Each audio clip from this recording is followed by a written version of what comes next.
welcome. It is Tuesday night. It's time for a little Dungeons and Dragons here on Indigo Chameleon. Go, get them, dice, woo, woo.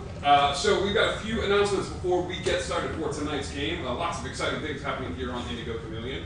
Nothing going on here on Wednesday. However, for those of you that have been paying attention and that have been hanging out on the Discord a lot, you've been seeing that we have been playing a lot of World of Warcraft. Some might call it an unhealthy amount of World of Warcraft. To those people I say, because no, it is summer break for some of us, and for the rest of us, too fast. We're playing World of Warcraft a lot, so stay tuned to the channel and follow us on Discord. You can always know, you can join our guilds in World of Warcraft soon. We've got some stuff in the works, so to be kept in the know for all the latest information, you can follow us on the Discord and be kept in the know for schedule changes and things of that sort.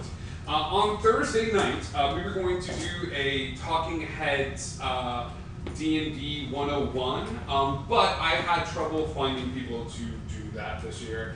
It may just be that the D&D 101 works best in person and things of that sort. So we are not going to be doing D&D 101 on Thursday. Instead, it'll be a World of Warcraft stream, so tune in for that. We'd love to have you guys hang out with us and the magic of technology. That's happening then. Friday is going to be a one-shot here on Indigo Chameleon as two of our characters go to hell to solve a problem. It's our first sort of spin-off episode, I guess, of Wonder. As Turk and JD. Turk and JD, or Jay and Silent Bob, or Wayne and Garth. The epic buddy cop fantasy saga that you never knew you needed is going to be happening on Friday night. But you did need it. Sunday, we are going to be doing another episode of Fandemonium, but I promised Alka Bender that we will do it on a night that is free.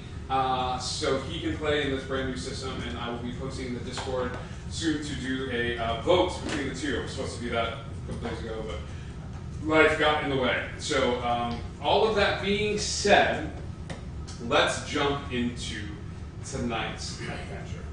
So, heroes, the last episode got a little dark. We had a group of adventurers who came in and wanted to bring Nyx back to his homeland. Nyx and company managed to fight them off, but in the process of that,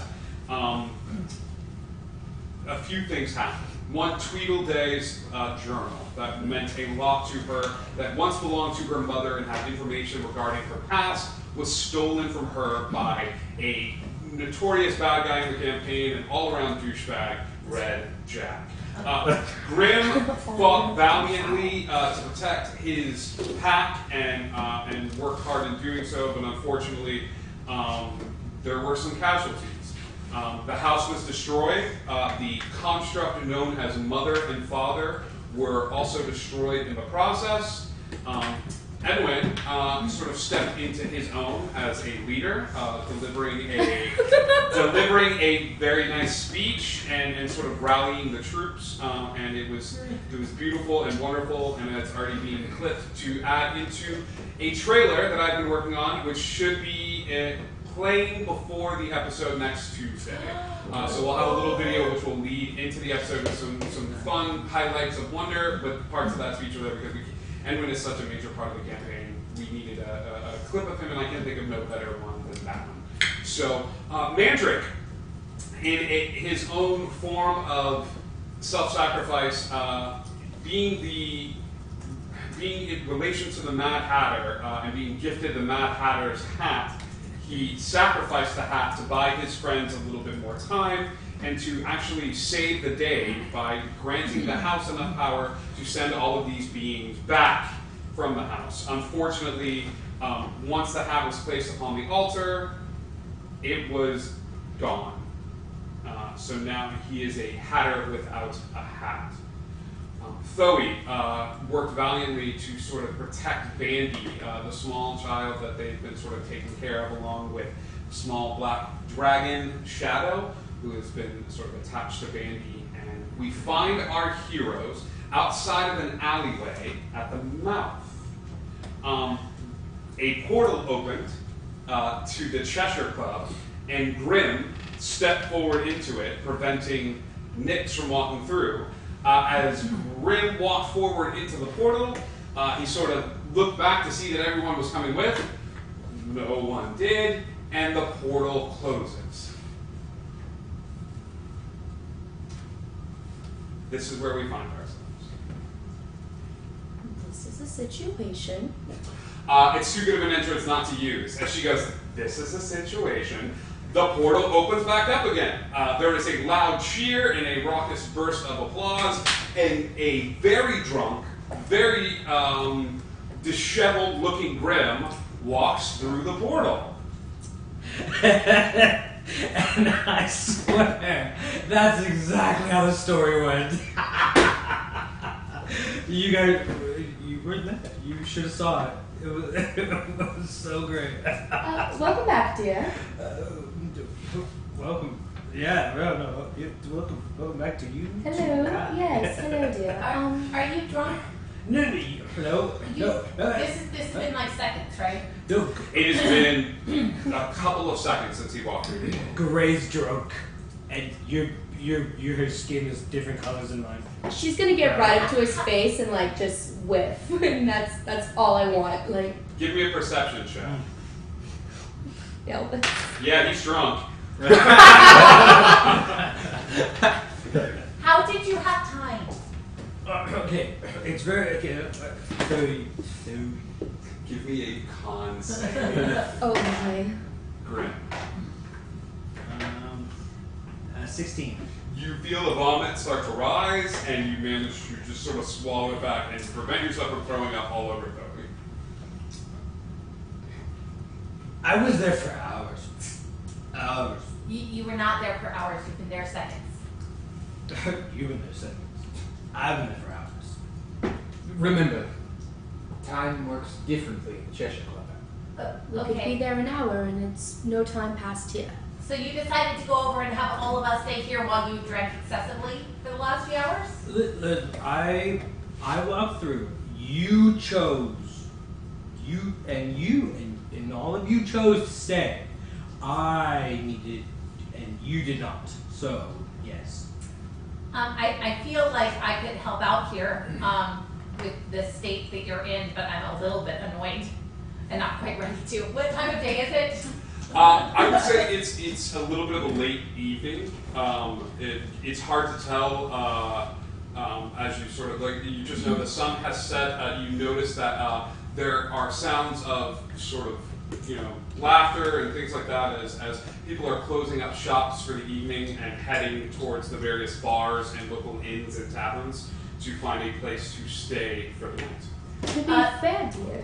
Question then. This is a DM question because I haven't dealt with this before. Okay, so normally you can cast a lower level spell at a higher level slot and it does extra things. However, things like Lesser Restoration are written only at a second level spell and it does not give you the option in D&D to cast it third level. Can you cast it at that and it's just that you don't get extra still stuff? cast it at that, but you just won't get any extra stuff associated with it. Not every spell it allows you to do that, but yes. Okay, got it. Yeah. So, listen, things are closing. There's a bar just around the corner. Let me buy you guys a drink. You look like you could use one. We really could use one. We could use one. We could use one. You could use one. Okay, fine. Barman, point us in the direction we gotta go. Give me a history check at disadvantage. Actually, give me an investigation check. You don't know this area, so do whatever. So one was an 20. The other Okay. one for investigation is a 14. Even in your drunken stupor, you're sort of wandering. You're drunkenly wandering around, and it's weird. You're running into the sensation of the mouth constantly changing. It's one of the benefits of it. It's almost like one of those floating yard sales, where things sort of close in antique malls and stuff like that. And you're looking around, and all of a sudden you see a place that's still open. And not only that, but it looks kind of fun. It's called Felren's Funhouse. And as you look at the front of the sign, You are somewhat familiar with this. Give me a straight-up charisma check. Oh no. Roll a d20, add your charisma. 18. Yeah, you know what? Yeah, you remember Felrin. Felrin was a short little gnome character who was kind of happy and excited. And the name Felrin is familiar with you. Your relationship with him is less fun and more argumentative. You don't know if it's the same one where you like ran into him at the library a couple of times and Would I know the name? would you know Because the- of my time with the gnomes? Yeah, you know what? Sure. Give me a history check at advantage here. I think the name Felrin is somewhat synonymous here. 21. Yeah. Okay. So you two are familiar with this. I think the name. However, Mandrake, you know that Felrin's Funhouse. As you walk up, this sort of confirms that is a family establishment. It's almost like a place that you could bring like it's almost like Disney World. Like there's lots of like fun stuff for the kids and family. However, there's a spot inside Felrin's, and in order to keep off the radar and be this close to the Red Keep, you're supposed to. You've heard of kind of like a speakeasy, but almost like. It's the family fun center, and then right below that is the adult fun center. Gambling, games, drinks. There's some rooms in the back for some of the high rollers and stuff like that. Okay. But there's a way to access it. Do I know the way? Do you know the way? Yeah. I don't think you've ever been in here. Okay. Because you mentioned that you kind of tended to stay away from the Red Keep and stuff like that. You roll pretty high though. Would it be in the journal? Yeah, check the journal for me. Do an investigation check. You look at the journal and stuff like that. 12? No, there's lots of reference. The only reference you see to Felrin is the word slide, and there's a big circle around the slide.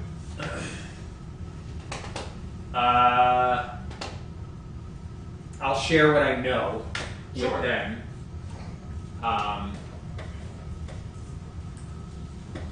And then I want to take a look around for anyone who looks like they might be looking for the adult kind of fun.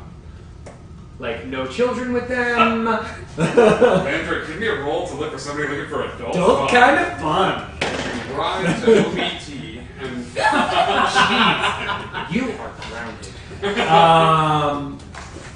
11. yeah. So Mandrake comes shares all of this information with you, and as he does, you see a gentleman walk up, no kids and stuff like that, and just sort of like looks at you guys and sort of nods, and walks into the door. Just walks straight into Felrin's Funhouse. She's gonna keep an eye on him by dragging him with her as she goes to the door. Oh, I have two sturdy, long legs. I can walk myself. You don't like a little bit of force, dear? You know what I like. Then come with me. As you, the two of you walk in, is anybody else joining them? I'll follow that guy. Yeah. Yes, because Yes. I'd like to go speak to Felrin. Next. I'm actually I headed over have towards. no reason to go in there right now. I'm going to go over to Nick's because I think I have a reason for him to go in there. I know Felrin. I mean, I'm assuming it's the same Felrin who owns this place because there's not very many Felrins that I've met before. But if it is, I think he knows something about planar magic. We've talked. I could be wrong, but it seems to me based on what I saw that there is a chance that maybe planar magic was involved, and maybe he can be brought back.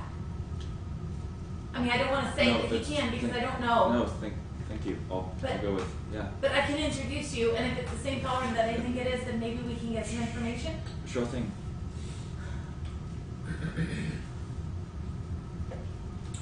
All right, you guys walk into Felrin's Funhouse. As you do, you are greeted by sort of like bare bone stuff, and you see a spectacle in front of you. As you do, you look up on the stage and you see sort of half wooden, half automaton animals which seem to be frozen in a sort of grotesque shape. They're all holding instruments. Before you is a very large ball pit with sort of shiny plastic, like fluorescent balls that seem to be stationary. And standing in the room, sort of cleaning up, is a very large half-orc who's wearing sort of bright, colorful clothes that say Felrin's Funhouse. And he's sort of clearing a table, and he looks over at you guys, and he's like, "Hey guys, how's it going? We're closed." How much would you charge to stay over? I don't know. How does 100 gold pieces in your pocket sound if you stay and leave right now? Oh, hell yeah. Wait. Hey, there you go. Thanks. He takes the 100 gold and he walks over to the front door and just sort of like locks it. And I was like, "Yeah, you guys can have as much fun as you want." I'm immediately running to the ball pit and just like, "Cannonball!" Just diving right in. Okay, so the ball pit is made for children. And as you people's elbow your way into the ball pit, you take like a point of damage as you just smack against that hard floor as you fall into it. Luckily I'm drunk, I don't feel a thing. I'm gonna walk over to the half orc and "Hey, how's it going? What's your name?" Mandrake. "You're trying to be real sneaky right now. You're doing the thing where you cover your mouth. Oh, Like yeah. you're gonna say something." "I like to do that sometimes." Fantastic. Could you tell me where the slide is? "Sure." And he turns and looks behind him, and behind him is a large sort of fluorescent yellow slide that empties into the ball pit. "It's that big tube thing." I'll climb up and slide down the slide. It's super fun. Okay. You climb up and you get into these little like tubes, and as you go, it kind of smells faintly of fun and urine. As you make your way to this little sort of cylindrical like yellow slide and slide down. And as you slide down, you slide into the ball pit, and the half orc's like, "Yeah, that's pretty great, right?" Sometimes when it closes, I just ride the slide." Do you know where the other slide is? Is there another slide? I had heard that there is another level. Oh yeah, secret club downstairs. That would I be mean, what? How might we gain admission? I don't know what you're talking about. I'll give you 100 more gold. Okay. Sweet. Yeah, you just gotta say the password. What's the password? You're beautiful. So I know this orc. Do you? You don't. This guy is somewhat new. She's just gonna walk. Oh God. Excuse me, Mr. Half-Orc. Hi. Tricks of the kids. Oh yeah, that's it. You gotta go down the slide and say, "Tricks are for kids." I'm gonna run just out of the ball pit as fast as I can. Just up the slide. This guy's super excited. Tricks for nibs. You go down the slide. Good shot, man. Thank you. Definitely like 7 out of 10 right there. I remember. Day's gonna go, and as she goes, she'll just tricks up the kids and. As Day goes up to the top of the slide and goes down, you hear a faint, and she does not come out from the slide. I go up to the half orc. Hi, what's your name? Oh, my name's Knock. Hi, Knock. Hey, Nice to meet you. what's up? What's your name? Oh, my name's Zoe. Oh, my name's Chloe. That's very exotic. Yeah, no, it's just never mind. Have you seen Felrin? I mean, yes, of course you've seen Felrin. Where did you last see Felrin? Oh, it's super fun. Like, the party's kind of popping. So Where is he? Is he upstairs or downstairs? he's downstairs. Oh, okay. Yeah. All right. How do you know Felrin? Oh, we go way back. Oh, cool. Yeah, way. He kind of found me. It was weird. He found you? Yeah, he's really nice. Sometimes, I don't know, people end up here. And Felrin kind of saves them. Oh. Still a little confused about how we got here. You look real lost. You okay? I'm fine. You're green like me. That's true. That spider's huge. She's fine. You have nothing to worry about. Oh, I'm not worried. I can probably eat it. Don't eat this spider. No, I'm just saying I could if I wanted to. Yeah, I'll give you 100 gold if you think. No. No. You'd have to find her first, and she turns invisible. Oh, that's pretty cool. You can keep it on the gold. Well done. What's your name, Dream Guy? You can call me Edwin. Then I'm sorry, I didn't. Can I have your name? Yeah, sure. It's not. Right, Knock. That's a name. Anwin. Hi. Anwin. Hi. And That's it. great names. Mandrake is going to look in the ball pit that he's still sitting in Sure. and see if anyone has dropped anything that might be useful. Yeah, give me an investigation check. Did I throw a ball at him? Yes. Give me an attack roll. Investigation Yeah. 13. Yeah, you're looking around the ball pit. You find 4 or 5 gold pieces from people who kind of loaded their pockets, ready to go to the club, and probably a little fell out on the way, tapping the slide. But sweet! Yeah, you find 4 or 5 gold pieces. 17. You also find 3 of these bad boys. There you go.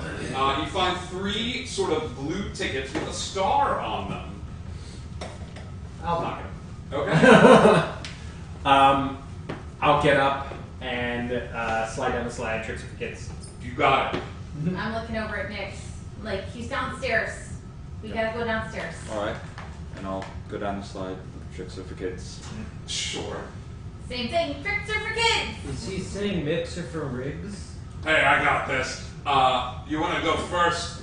Anyway. I'm down. Climbs up. Tricks are for kids.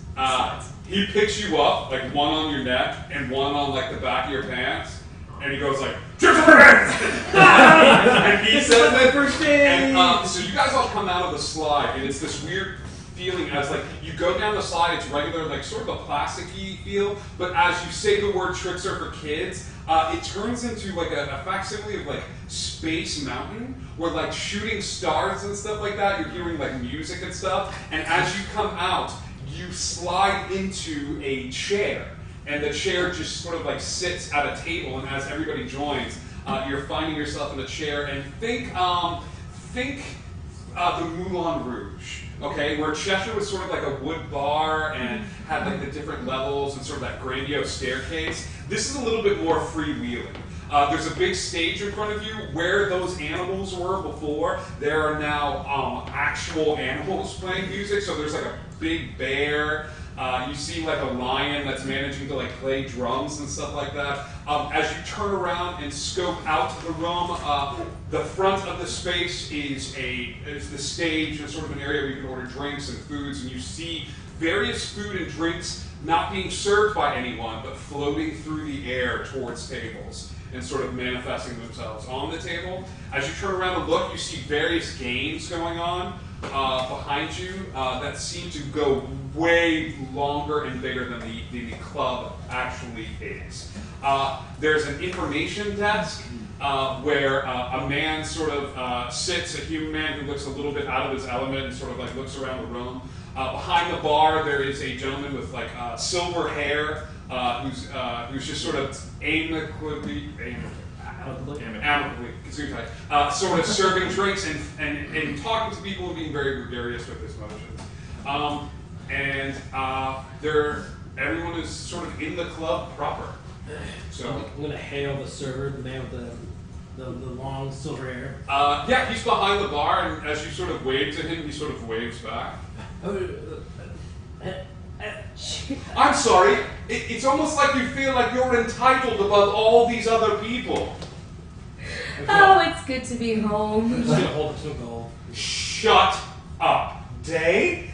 And Bob walks out from behind the bar and comes over and picks you up. Bob is a bard that you saw come and perform at the castle a few times, and sort of inspired you when you were littles to sort of pursue the barding profession. You haven't seen him in quite some time. So Bob comes from behind the bar and sort of pushes through all these people and sort of wraps you up in a hug. Oh, Bob, it's good to see you again. Hello, dear. How are you? I'm well, and yourself? Good, good. I've been working out. Oh, you no. know, trying to, lose a little bit of the lbs. But very Yes. good. How are you? Who are your friends? Well, many of them. This is my pet. This is Grim. Nah, I'm good. No. No, I'm good. No. We're not at that level. I'm good. There you are. The green one over there. Anyway. Yes. Very good boy. Okay. That's Mandrake. He's lost his hat. He's lost his. We can check the lost and found. Did you lose it here? No, it's gone. What the shocked. That one's Zoe. Sweet as can be. Also green, people seem to keep forgetting this. Yeah. We're the same. It's hard to forget when you see it every day. Sure. Yes. And this was Nick's blue hair. Great for his skin tone. I love it. It's Fabulous, right? Yeah, we're here. So Well, first round of drinks is on me. oh, you're too kind. So, and he will sort of nod to you, and then I'm coming, my adoring fans, and walk back behind the bar and sort of start fixing up drinks. And he will wave a sort of wand that he keeps underneath the bar, and these sort of floating blue drinks will sort of come over that are slightly smoking. Alpha Booze Bender's head is already going. But these are the house drinks. Drink up, have fun, and make yourselves at home. Question, it's just occurred to me that we went straight from that battle into this, correct? Correct. Yeah. Alright, we didn't have any sort of rest. Nope. Just wanted to check. Okay. Yeah. Have the blue drinks sort of float in your general direction and hover in front of you. And she's gonna grab one before he can have them all. I still got 4. Bob goes, I wouldn't do that. Would you do this? Takes the first one. She's You gonna- take the first one, and you can go ahead and mark down a long rest. Can she have mage hand the others like real quickly, thinking that he was trying to pass them absolutely. I'm on? not even going to make you roll. As you each drink your blue drink, I would have poured mine in my tankard first. you Just- report just your for safety. Yes, absolutely. There's no poison in this. No, it's just, I don't know if it's alcoholic, so I poured in. It's actually not alcoholic. You guys walked in, but failed to realize that you walked in like covered in blood and soot and dust and a little beat up, worse for wear. So Bob, having seen this, makes you the house special, and each of you that sips the drink can mark down a long rest on your character sheet. Every time I see you, I'm revived. Thank you, dear. What's the lighting like in here? The lighting is depends on what section you're in. Okay. As you move over to sort of see this sort of carnivalistic like game section with games that which you have never seen before, it's very brightly lit, and it's almost like there's 3 different lighting variants. There's a middle section which seems to be like an information desk, almost like a check-in area for people coming in. As you move out towards the stage, it gets considerably darker with the only lights being up on the stage. So bright lights, sort of mid-light level candlelight, and then dark, unless you're about to stage. Right now, currently, the section you're in with the bar is close to the stage, so it's a little dark, dimly lit.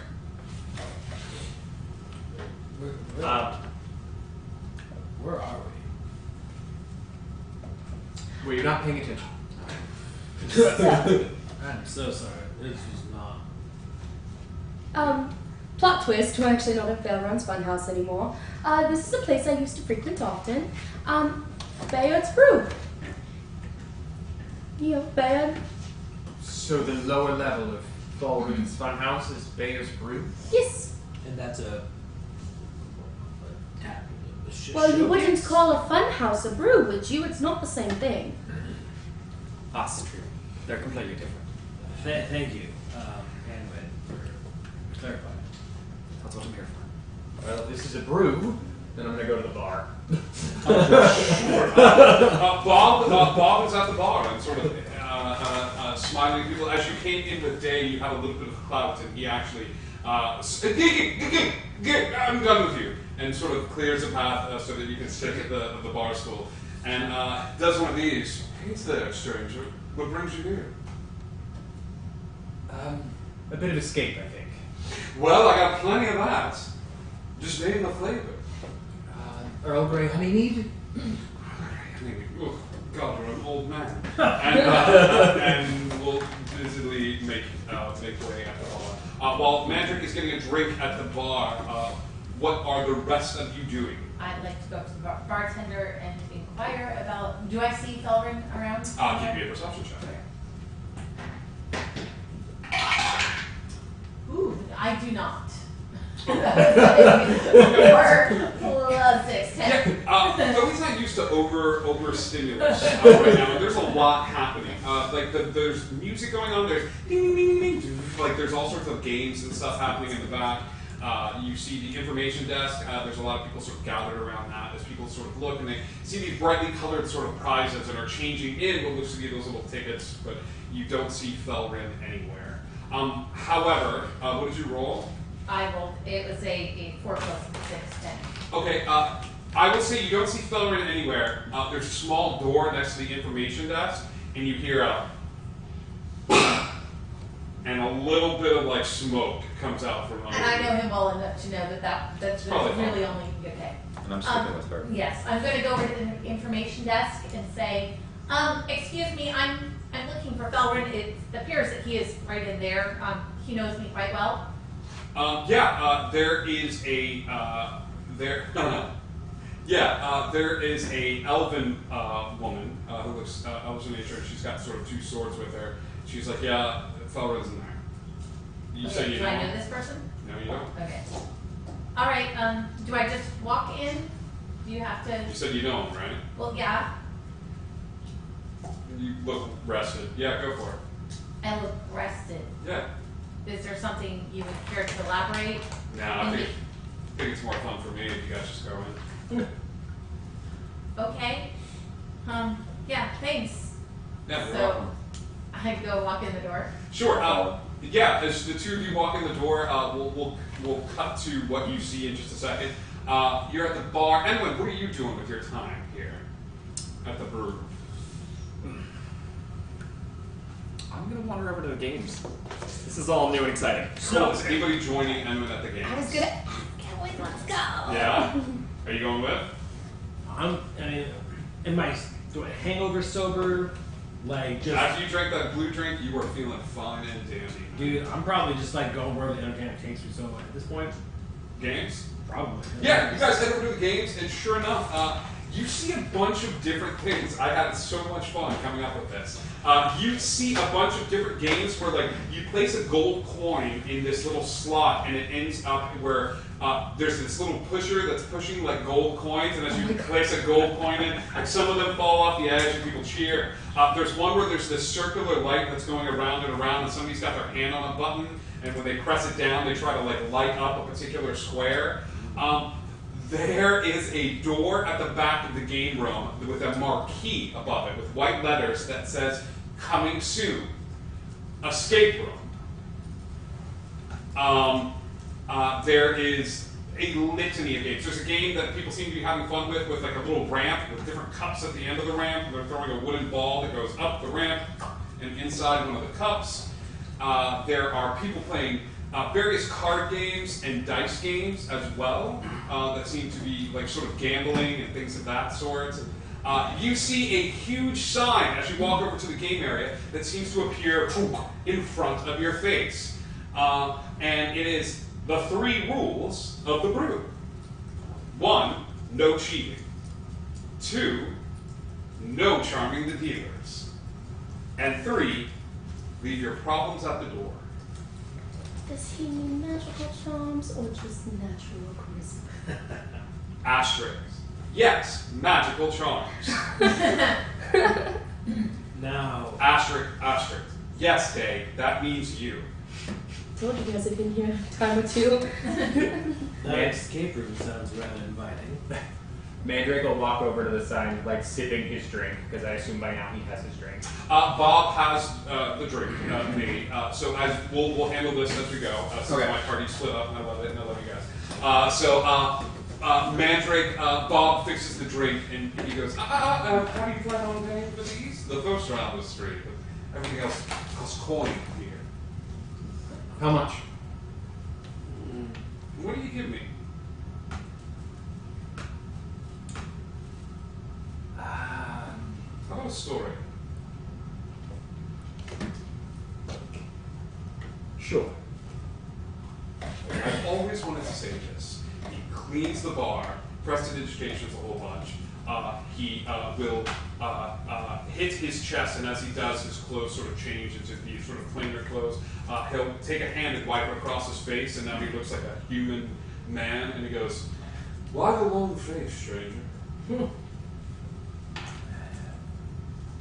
I got comfortable. How so? Well, I had a home, I had a mother, I had a family for once, and I had power. Alright. Is this about the hat? In power. I was prepared to lose the hat. But the home, the mother, I wasn't prepared for that. To lose it. And he'll grab the vial around his neck. This is all that's left. May I? He'll take it off in him. Let's shake it up. Sort of like listen for something that can't be heard, and he'll touch it to his chest, and Mother's standing in front of you, and he sort of like looks down, and he'll hand the vial back. Well, she seems very pretty. She was. So I'm sorry, you were retired then? Not retired. You were comfortable. Comfortable. I'm sorry, I'm still confused. Were you expecting to change and be comfortable at the same time? I wasn't exactly sure how I was planning to proceed. All right. Well, why don't you forget about that as best you can? Grief weighs on a person, I'm fully aware of that. I've lost someone important to me, and I miss her dearly. But grief will weigh on you and change who you are. It's a weight you can't put down. So, while you're here at the brew, put it down. Just for a bit. I suppose I could manage that. And for God's sake, for my sake, if you pick up anything from this conversation, please, drink a real person drink. This is old man drink. I won't have it. You're very cute. If I see you drinking another one of these, I will smack it out of your hand, and I will spit on it. He'll chug that one and say, bartender's choice. Oh, sorry. I needed a moment to change of clothes. And he begins to make a drink that's going to take a little bit of time. Okay. As he does that, let's go to Felgren. As you open the door, you see before you a giant sort of lab space. One that sort of spans probably about the size of this room that we're all in, with different sort of gears and things on the wall. In the back corner is a small dog bed. Resting in the bed is a bronze dragon, or the facsimile of a bronze dragon that's sort of like wagging its tail. Felgren, or what you assume to be Felgren, is wearing goggles and has black soot all over his face. His hair is up in a wild sort of frizz, and he's patting it to put out a small fire that was lit in his hair. As Felgren sort of turns around, he takes one finger and whoop, whoop over the goggles, and he goes, Zoe? Now, I know him as Felgren, or I know him as Z? You know him as Felgren. Okay. Felgren! Get out. Why? This is a happy place. I'm not here to debate magic. I'm not here to debate historical fights that happen. I'm not here to debate any of that stuff. Though this is my club, and I'm not here to debate academic stuff with you right now. Wait, I was not planning to debate. I mean, I wasn't planning on it, and sometimes it happens, but I will try my best not to debate. Okay. Who's this? Oh, this is Nick. Hello. I came to you because you're super smart and you know lots of things. Hey, Nix. That's all right. He's welcome. He's welcome. You're welcome to. Okay. No shop talk. Okay, Well, well, shop talk, yes, but no academic talk. okay, fine. What are you building? This I'm really excited about. I ran into this lich one time. It was a weird experience, but he gave me this great idea to create a room. It's like a mini dungeon, and it's timed, and you have to get out of it. And right now I'm working on puzzles for it, but I would still have treasure in there. I'm looking for play testers, but my last group of play testers are not recovered. Recovered's not a good word. They're being looked at. They're being examined. I'm calling it an escape room. Well, that sounds interesting. Very interesting. That sounds absolutely interesting. What do you know about planar travel? What do you want to know? Anything? Everything? How you pull a person out of a plane or figure out what plane they've gone to if they've been disappeared to another plane? He'll take those goggles off and he'll go over and take a blue set with multiple things on it. He'll throw those on, try to clean his face as best as he can, but it just kind of spreads it around a little bit. He'll go over to the wall and he'll pat the little bronze dragon, which kind of looks up at him and shakes his tail. As he does, he'll go over to the wall and press a button on the wall, and the lights will go out in the room. As the lights go out in the room, these little floating discs appear in the room, each one different various colors and things of that sort. He's like, the planar system is rather complicated, but rather fun. There's a whole bunch of them, all sort of spreading out, with new ones opening all the... That's new. Okay. New ones opening all the time, and other ones closing, and sort of emptying out. So to travel between the planes, it usually takes high-level magic, or in some cases sort of divine intervention, in order to get from one place to the other. Are we looking for one plane in particular? Well, if someone went from this plane to another plane and they went against their will, or maybe partly in their will, I'm not sure, but if they went there and you didn't know where they were, how could you tell what plane they were on? You would need somebody very smart and very talented with a lot of time on their hands. I'll do it. What is their name? Flint. Flint. Who's got the strongest connection? That would be me. How do you know her? My best friend. All right. Can you tell me anything about what happened? I think, dead actually when it happened, so I don't really know. If I had a nickel, it's all right. I get it. He was there and he saved him and then he disappeared. Felrin will go over and start digging through this sort of back workstation. He's pulling out various instruments and sort of contraptions, throwing them behind his head and looking at them, and then he finds it. He pulls out this, what looks to be this black chair with all these straps on it. He sets the chair in the center of the room and starts tracing arcane sigils around the chair, and at various points in the room where the planes have manifested imagery, and starts writing arcane sigils in the ground, and he will motion for you to sit in the chair. I sit in the chair. You sit in the chair. He doesn't strap you in, but he goes over and pulls out a giant glass ball. As he hands the glass ball to you, he goes, I need you to think of your friend. You're going to see him, but I need you to... I need you to stay here. This is experimental stuff, and you're going to want to go to this person. I need you to stay here. Okay? Yeah. He will hand you the glass ball. He goes, Phil, you might want to pack up. Okay. All right. Let's see if we can do this. In 3, 2, 1, he will take a stick, like a little metal rod in his hand, and as he goes 3, 2, 1, crack! He cracks the metal rod, and this sort of mist starts flowing out of the rod and over towards where you are, Nyx, and it fills the glass sphere. The glass sphere starts shaking violently. As the glass sphere starts shaking violently, you feel yourself getting pulled in with it as the smoke flows in. You're almost like you're falling headfirst into it. That's that scene. Let's catch up to the games as that is happening.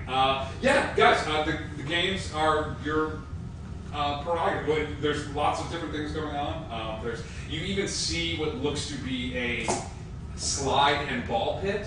That's like kind of tucked off to the corner, but this ball pit looks a little like the balls are glowing and different sort of geometric shapes off in the corner. What's the dress of the people that are in there? Is like pretty casual. Give me like... a perception check as you sort of like start scanning the crowd. People wear clothing. 8. People wear clothing. It's all sort of various makes and models. And when this is within your wheelhouse, give me an insight check. 13. And as you sort of take a second, as Grim sort of looks around, you harken back to your time spent where class structure really wasn't a thing. And you're noticing the same thing here at the group, where like people of various different social, economic status are mingling and laughing and talking with people from, it seems to be all walks of life. You're also seeing the King's Guard mingling and talking and laughing and playing, because this is almost like, you wouldn't know this reference, but Alwood, this is almost the Casablanca. There's always a place like this in sort of metropolitan cities where like the equalizer. Booze and fun and escapism is the ultimate equalizer. And you suddenly feel a little closer to home. It's less status and less rules. It's just come, hang out, have fun, rest. Can we go play some balls and ramps and holes? Yeah, okay, so you step up to the balls and ramps. As you go up, there's a little spot for you to place a gold coin inside the slot. As you do... Look it up, catch it. give me an athletics check to make sure you don't flick somebody in the head. 12. Yeah, the coin flick, put it in the slot. 6 balls come out. You're going to make 6 attacks at your dexterity and your proficiency. So these 6 attacks, as you see how close you can get and how many tickets you get. That is what Grim is doing. While you add those up, Dave, what are you doing? You know those like games where it's the cubes and they go back and forth and you can track the rhythm of Yes. it? Are there any of those? Sure, yeah, as you look around the room, you do see one of those little cubes, and it's just, it's actually floating in the air. And before you is a sort of wand that's attached to like a silver chain, and you kind of cast the spell, boom, and see how fast, how many you can step. Yeah, she's gonna do that one because she's gonna like rhythmize it so that she can stack them. Ooh, I like it. It kind of plays into your bardic sensibilities. Give me a, how do we want to do this? Because it's one of those, it'll keep going as long as you keep rolling high. So I'll do an escalating DC for you. Okay. What were your 6? The total was 70. Unless you need 6. I need 6 individual to Okay. see, like, while you do that. Who else is there? Edmund, are you playing any games? Having laid eyes on the dice tables, which was a game they would have had at home, he's going for one of those. Cool. Yeah. You see, as people are playing the game of dice, give me an investigation check as you start examining this game to see if it's anything like the games that you played before. 14. Cool. Yeah. It's a similar take. It's essentially like cheaters dice, where you roll the dice, and then it's the highest one wins. But it's a variation of that method where you can bluff and sort of try to outdo people. It's more of a game of reading people. For this game, you'll need a D4, a D6, and a D8. All right. Yeah. 4, 15, 10, 14, 17, 14. Yeah, it takes you a while. That 4 is basically like you roll the ball and it like flies off and hits somebody in the face. And you put my bad, but you get the hang of it, and after a while you start to go, and it's a pretty even spread across the way. I would say it's enough for you to earn 3 tickets as you make your way over that way. We're gonna do this. Give me a perform. I will let you make this a performance check because I love the rhythm side of things. So give me a performance check. 20. Yes. You line up that first square. Mm, 14. All right. You line up that second square. It's getting a little faster. Nat 20. Nat 20. You line up that. Okay, you're in the zone. You're in the zone. You got it. 14 again. Okay. 25. All right. 12. At the 12, it almost gets there. It like squeaks, gets close, but it's really good. Like you lined up like 4 or 5 of those bricks and stuff like that. Is she close to me? No, she's off on her own, and you're sort of engaged in that. Okay. But if you could hand that to her, please. She's earned like 4 tickets. Let's go over to the dice game. There are 3 other players at the table. You find a table that like looking for an empty spot. They all sort of like welcome you down. It looks like the ante for this is, for most games here, is 1 gold. But they bet after every round. This is the highest score wins. If you want to try to cheat, it's a sleight of hand after you roll. Okay? It looks like everybody rolls their dice, and before they show the dice to everybody else, they announce what they have. And then, if everybody backs out, they don't have to show the dice. Does that make sense? Okay.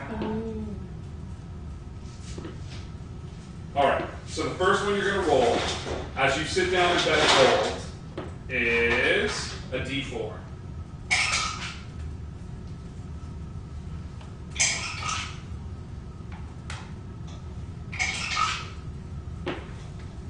Alright, did you roll your d4? I did. Okay.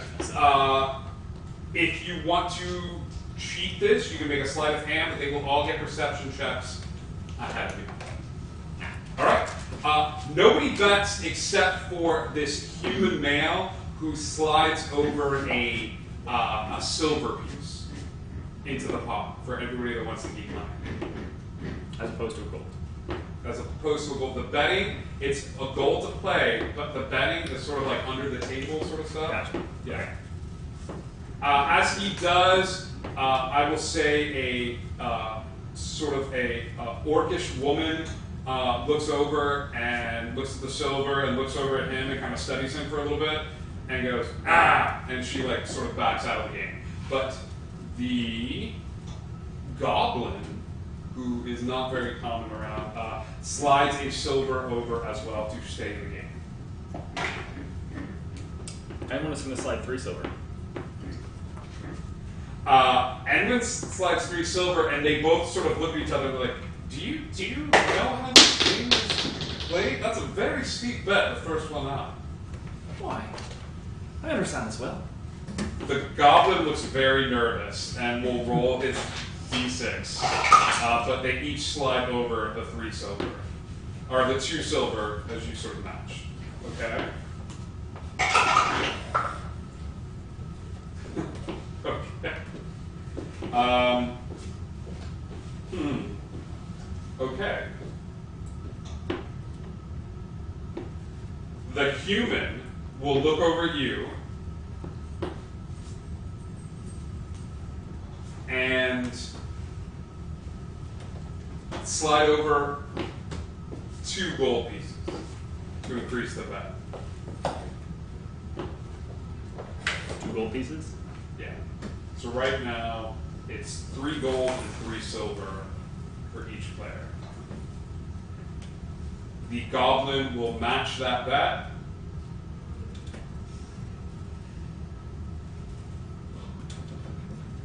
Do you know how this game is played? And he's going to slide 3 more. The goblin is like reaching over to slide his across when you slide that and just sort of takes the hand back and goes, I was going to drop out anyway. And he slides it in. So right now the bet is 3 silver and 6 gold. Last roll a d8 for me.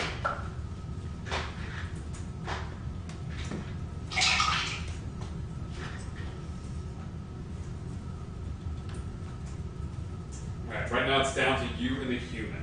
He sort of looks over at you as you were the one who bet the most the last round. Maybe he's just sort of studying your face.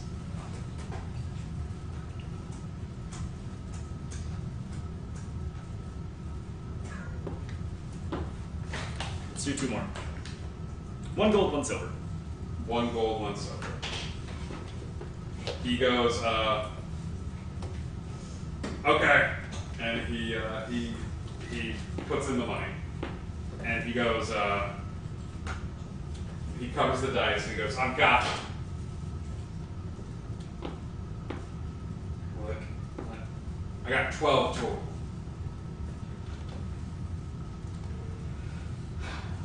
Well, it's unfortunate that doesn't beat 16. I'll look at you, look at the dice, look back at you.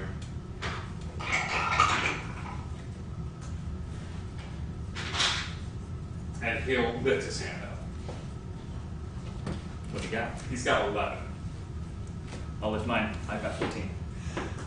He as you hold up your dice, you sort of look behind you, and there was a group of people who were just hanging on your every word, and everybody just goes and like cheers and and people just start like applauding and stuff like that. You see the half orc from downstairs has now joined the festivities, and he's like, oh man, makes me wish I knew numbers, because that was amazing. And he's like, I'm buying you something to drink. What do you want?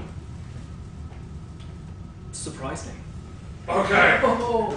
Done. And he goes toddling over to the bar. He's still wearing the kid's outfit, he hasn't changed out of it, and goes over. But yeah, go ahead and add that gold to your inventory. You actually get 6 gold and 3. No, because you up the ante. 1 gold, 4 gold, 7 gold, 4 silver. Out of that.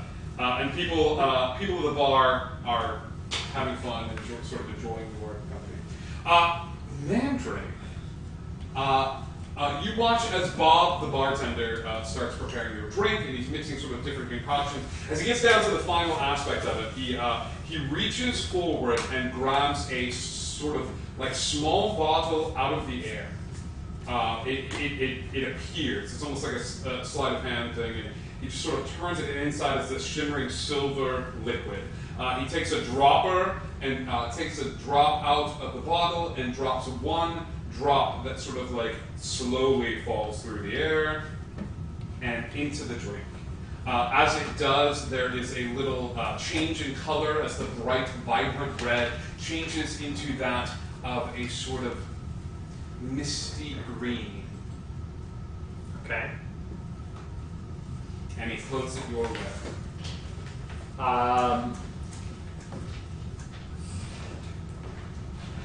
Is this meant to be... Oh my god, ask the name of the drink. You have to ask the name. What do you call this? I'll call this drink The Days Gone By. Because it harkens back to a simpler time. Freaking bards. And I'm gonna chug it. You chug the drink. As you chug the drink, give me... Do you want to relax? Think of this as the calm emotion spell. Do you want to relax and let go of your problems for the night, or do you want to fight? I mean, I told him I would let go of it for tonight, so I will. As you drink this drink, you don't have to roll. As Okay. you drink this drink, the strife, the anger, the pain at losing mother fades away. Okay. You feel comfortable, you feel relaxed, you feel as if you have been at home with the gnomes.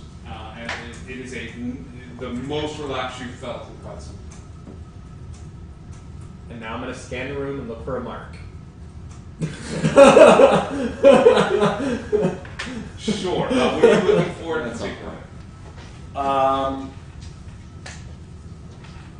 Someone who looks like they would have a fair amount. Maybe someone who looks like they're a little sketchy.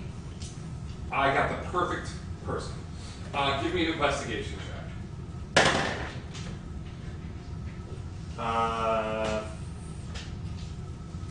14. 14? Yeah. I don't remember which one of you all went into the marketplace and found the guy that was selling the one item. Who was the guy selling the one item? Who knows him? There's a gentleman sitting there. He's got a very dark mustache. He's sitting at a table by himself. Occasionally drinks will come over, and not only that, but people will walk up to him, and he will freely hand them gold. As he freely hands them gold, he's flipping a coin.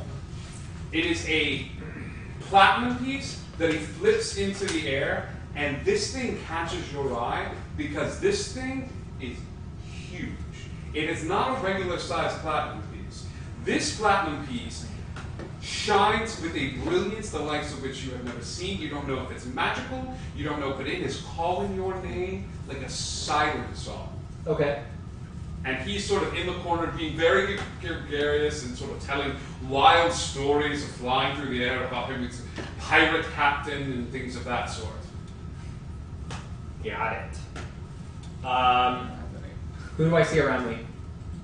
Anybody? Out of anybody? No. No? Nobody? No, they're playing games and the other two are sort of hanging out with Sullivan. Okay. I'm gonna ask Bear for 2 of those drinks I just had. Okay. And then I'll take them and go sit down next to him. Hello! How can I help you? You're new here, aren't you? You seem like a popular gentleman. I am! Would you like to hear some of my exploits? I would love to, and I'll place the drink down in front of him. As you place the drink down, he stops flipping the coin and places it on the table. And now that he sees he has a willing sort of audience, he's like, let me tell you all about the time I flew a blimp into a group of angry people. It was amazing. It's actually how I died. Well, the first time. And goes into this wild story about how he flew a blimp into a crowd of people, and the blimp exploded in a fiery explosion. Okay. Alright? I'm going to just motion, keep them coming. Right. Alright. Bob sees you motioning and will sort of sigh, and he goes to like make the drinks, and then he stops and he sort of snaps his hand, and a bottle sort of flies over. You hear the message in your head being like, are you sure you want to do this? And I will send back, you told me to relax. I did. This is how I relax. Have fun. And Bob gives you a little wink and sent over a bottle. As the bottle lands on the table, he goes, rum! Every good pirate captain needs rum. And starts pouring shots for everybody around the table. And as he pours a shot for everyone, he picks up the bottle himself and is like, to new friends, I didn't get your name. It's Mandrake. Good to meet you, Mandrake. And yours? You can just call me the captain. Ah. And he will drink his drink. Okay. And just keep, start chugging it, the bottle. For everybody. It's Yes. this dude parties hard. Yes. So as everybody takes a shot, This is my spear now. finishes the bottle and throws it as hard as he can against the wall. The bottle shatters and there's a scream from the table as he continues to tell stories. Do you do anything yet, or are you waiting for this guy to get good and slosh? I'll challenge him to a drinking game. He looks over at you and he goes, it's the role I was born to play. And we'll get to that in a second. Okay. You hear a commotion going on. I was going you to want say, to get in at on this, this. yes, I Yeah, 100%. you have your tickets and you sort of you're walking towards the prize counter area, but you see Mandrake sitting down at a table with a guy who just smashed a bottle up against the wall, and you hear the words drinking contest. So I'm Sounds just gonna fun. get up on Gray and be like, dude, are you ready for this? I don't know. To Gray, and talk to Gray directly. Oh, yeah. Gray's Gray, you don't hear Oh, in your head. he's good then. And then you hear it it's coming from a long distance. It's like, I'm already at the table, asshole. I'm gonna run over to Mandrake and say, move, squirt, and just. Mandrake, you feel like a spot, and as you're sort of steely-eyed, ready to move the con, you look over and you see Grim, who's drinking. Dude, let's do this. Come on. Join us. There was no doubt. Bob shakes his head Uh-huh. and sort of sends over another bottle over to the table. Day's just walking over and she'll slide like 2 gold pieces to Bob and be like, Bless you, Chuck. Bless you. do you need more? Have- Is that enough? Here's No, 10. you can sit Keep down it at the coming. table and entertain me while who do you slide that to? To Bob. If he's bringing drinks Okay, over, Grim runs over from the table, gives Bob 10 gold, and he looks at the gold and he'll sort of take it. And, keep it coming. I still don't know if I like you. That's fine, because in a minute, we're not going to know either. Are you tapping this? You did! There was a situation and a lapse of judgment and then something about a wolf Darling, man. lapse of judgment is my middle name. This is So you fine. get it. You sit here in this chair and tell Uncle Bob everything that happened, and we will discuss. And she'll just pull out the instrument and be like, I mean, That's for me? Yes, it's a large That's instrument. okay. We get it. Like, you sit down. that's Before we get to the exactly thank you so much. Before we get to the drink again, head back into Felrin's workshop. Nix, you're holding onto this glass sphere, and Thody, as you see a scene start to appear in the glass sphere in front of you. However, Nix, as you hold on to the glass sphere, it is as if you are you are seeing things through Flint's eyes. You are experiencing being sort of sitting in a darkened room in a chair and looking forward towards a wall that has been sort of constructed out of bars. The bars seem to be made of a flame material.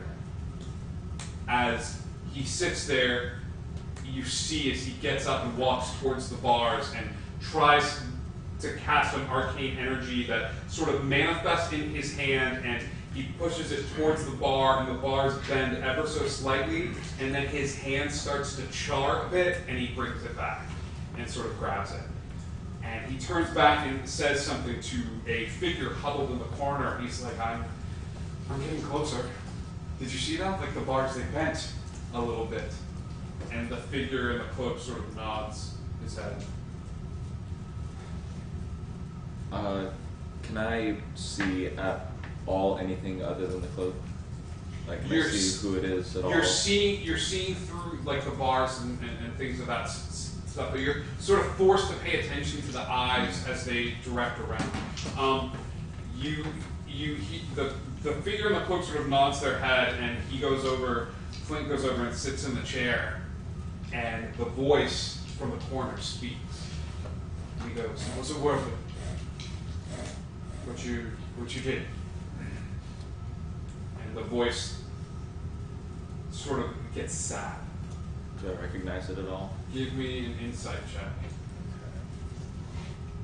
check. 18.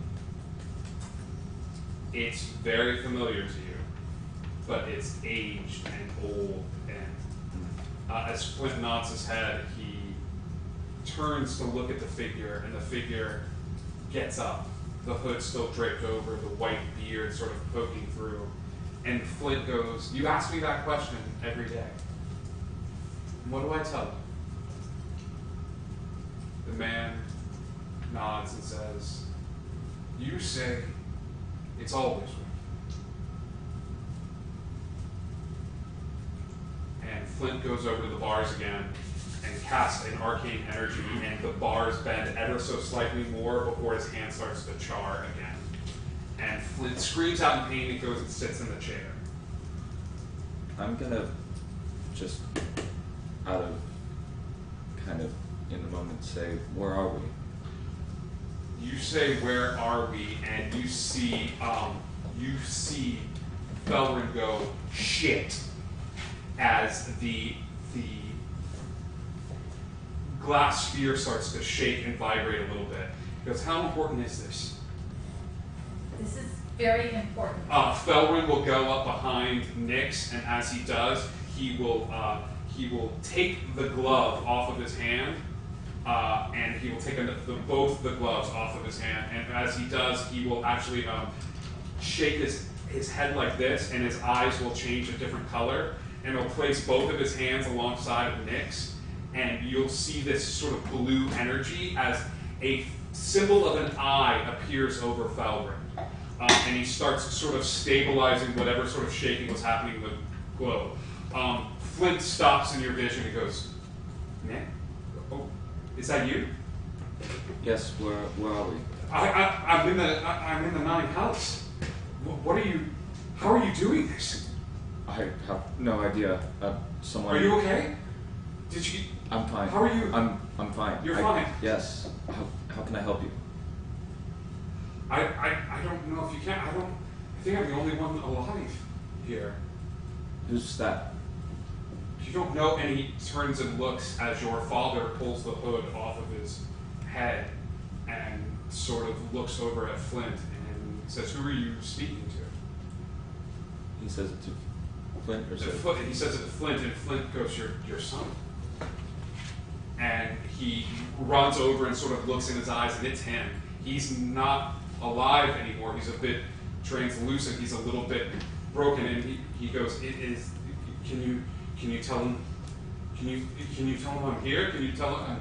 Flint's trying to communicate. I can see him here. And right now. He goes. Flint and him at the same time just go. I just want you to know that I love. And they both say it at the same time. And it's almost like they're channeling each other. I just want you to know that I love. And as you do that, like Felrin starts shaking and shaking, and the glass sphere shatters.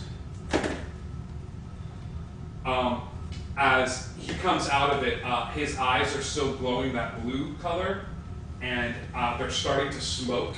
And he hits the back of his head, and they come out. And he goes over to a sort of chest and sort of drops them in the chest. And there's a whole bunch of the different sort of eyes there. He grabs a new set in a calculated move and throws them back in his head and sort of shakes and blinks, and they come back. And he goes, "Did you find it?"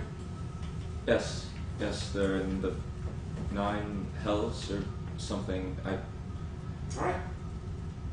What do you know about the 9 hells? How can we get there? There's gotta be a way. I mean, Well, there's always a way. This is good. You named something. You can kill it. We can get there. And you know how we're going to get there? With science! And that's how we're going to take our intermission. Go get some drinks. Go get some food. Gang, we will be back very soon. We're going to take a quick intermission, and we will see you all as we continue our wonderful exploits in the brew. We have a drinking contest coming up with the pirate captain himself. We have Bob and Day who are going to have a conversation, and we have Felrin who's going to give you guys, hopefully, the tools needed to traverse. to go to hell. To go to hell. We'll see you guys very soon.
We are back. Hey, everybody. Thank you so much for staying tuned while we grab some drinks and things of that sort. When last we left our heroes, they were having some fun times. So we are going to go right back to the drinking contest. The boys are sort of set up. And are you playing dice still, or is commotion draw? I mean, as soon as I heard any of the glass shatter, I would have just come and stood around to like make sure nobody's gonna get messed up. About how many people are sat at the table aside from us two and then the pirate? Sitting at the table, Yeah. as soon as he said drinking contest, anybody else who was sitting at the table got the up. Like they got up, like and left. And so the only 3 people sitting at the table is the captain and the 2 of you.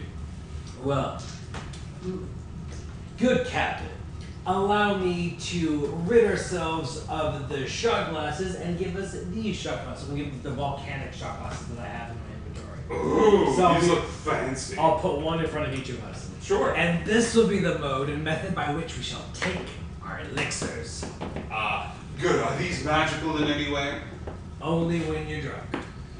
Yes. And he will take the bottle and sort of pour everybody a shot. So what are the rules of this contest? First one unconscious loses. What did they lose? You slow down. This could be exciting, but we also need to wait the room. What would you like to put up?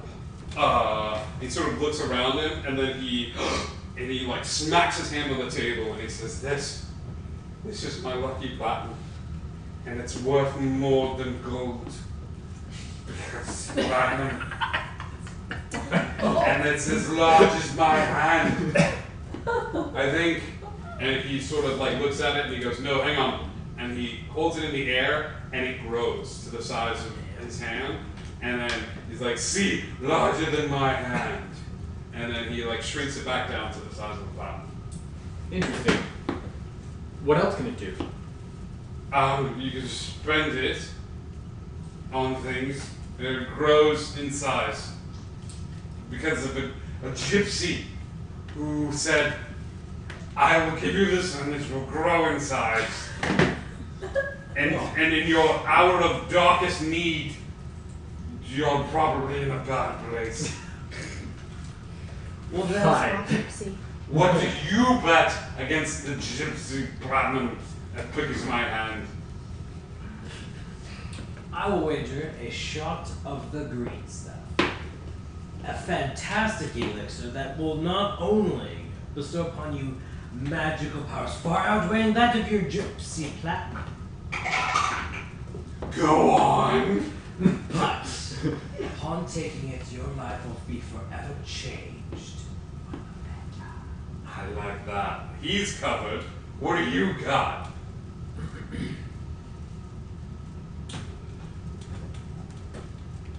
My services as an alchemist for one evening. Done and done.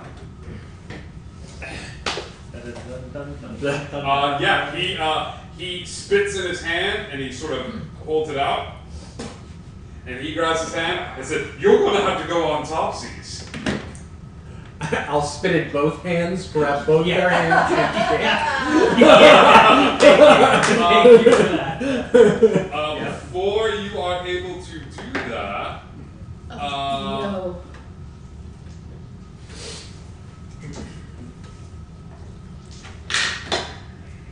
hang on, I have to send a private message.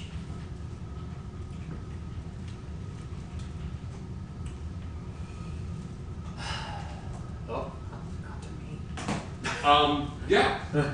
He looks around and he goes, Any other takers? A gentleman will sit down at the table. He's in rather plain-looking clothing. He will sit down at the table. It's an elven gentleman, and sort of sits down at the table, and he just sort of nods at the assembly. And what's it been?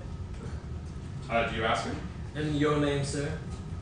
They look over at the elven figure and ask him for his name.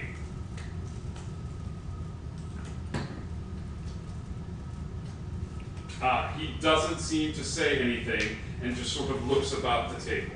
Oh. Then I'll place a volcanic shot glass in front of him as well. The captain goes, no, you have to pay to play.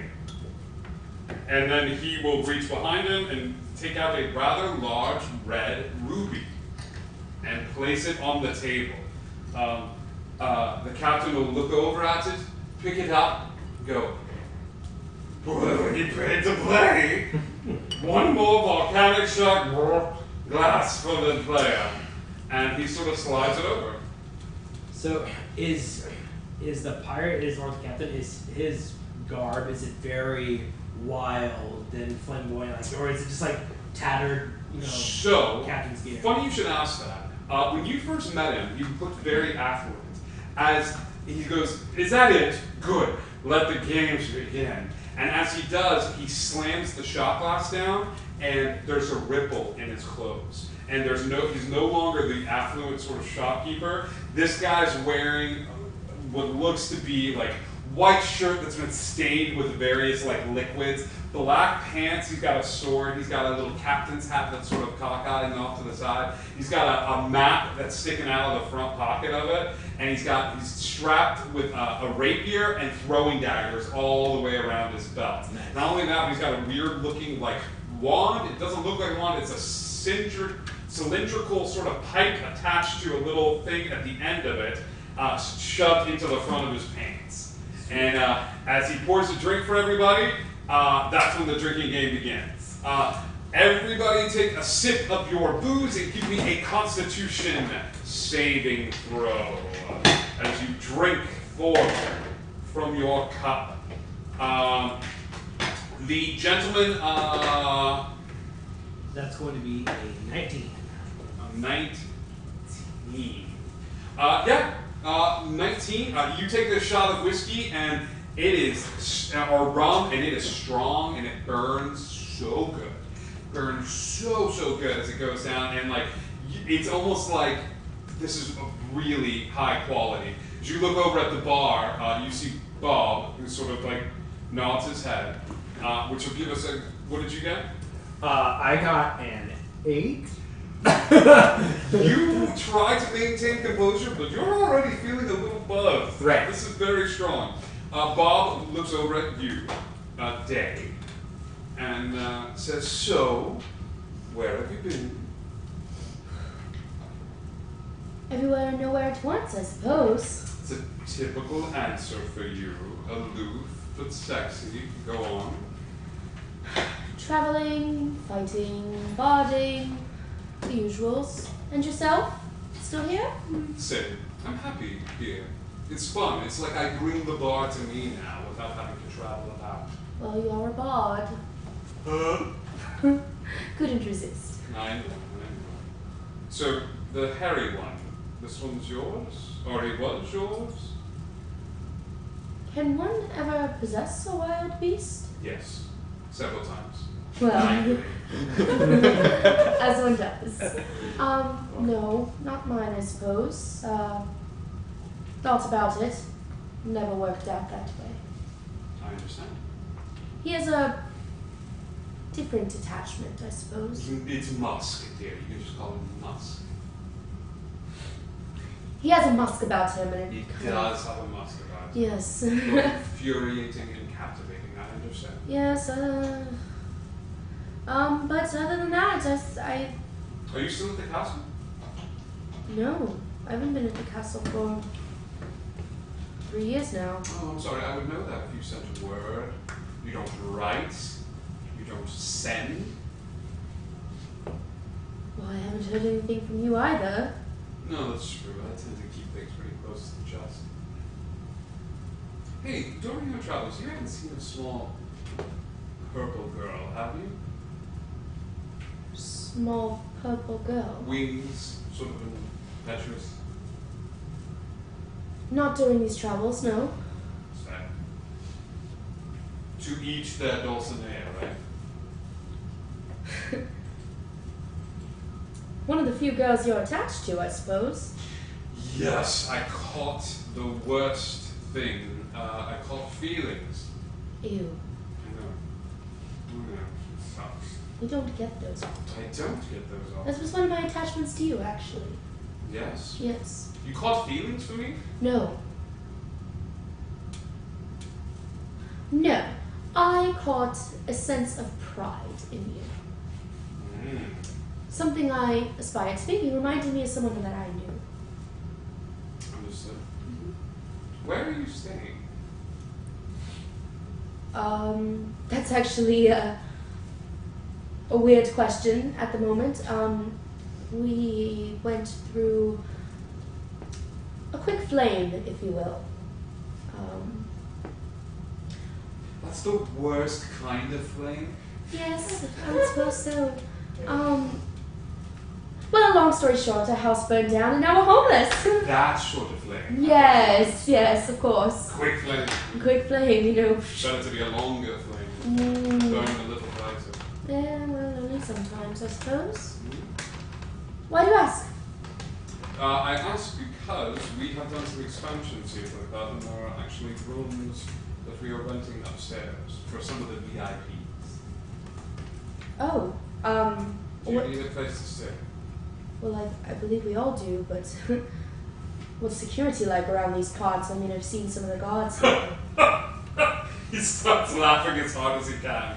No, that's fair. Your password is very easy. He looks over at the guest area, the sort of help desk, and you see a surly-looking elven girl, and who's just sort of like scanning the room, and it's just like he's like, Callie drew the short straw tonight, but do me a favor, watch this. And he goes,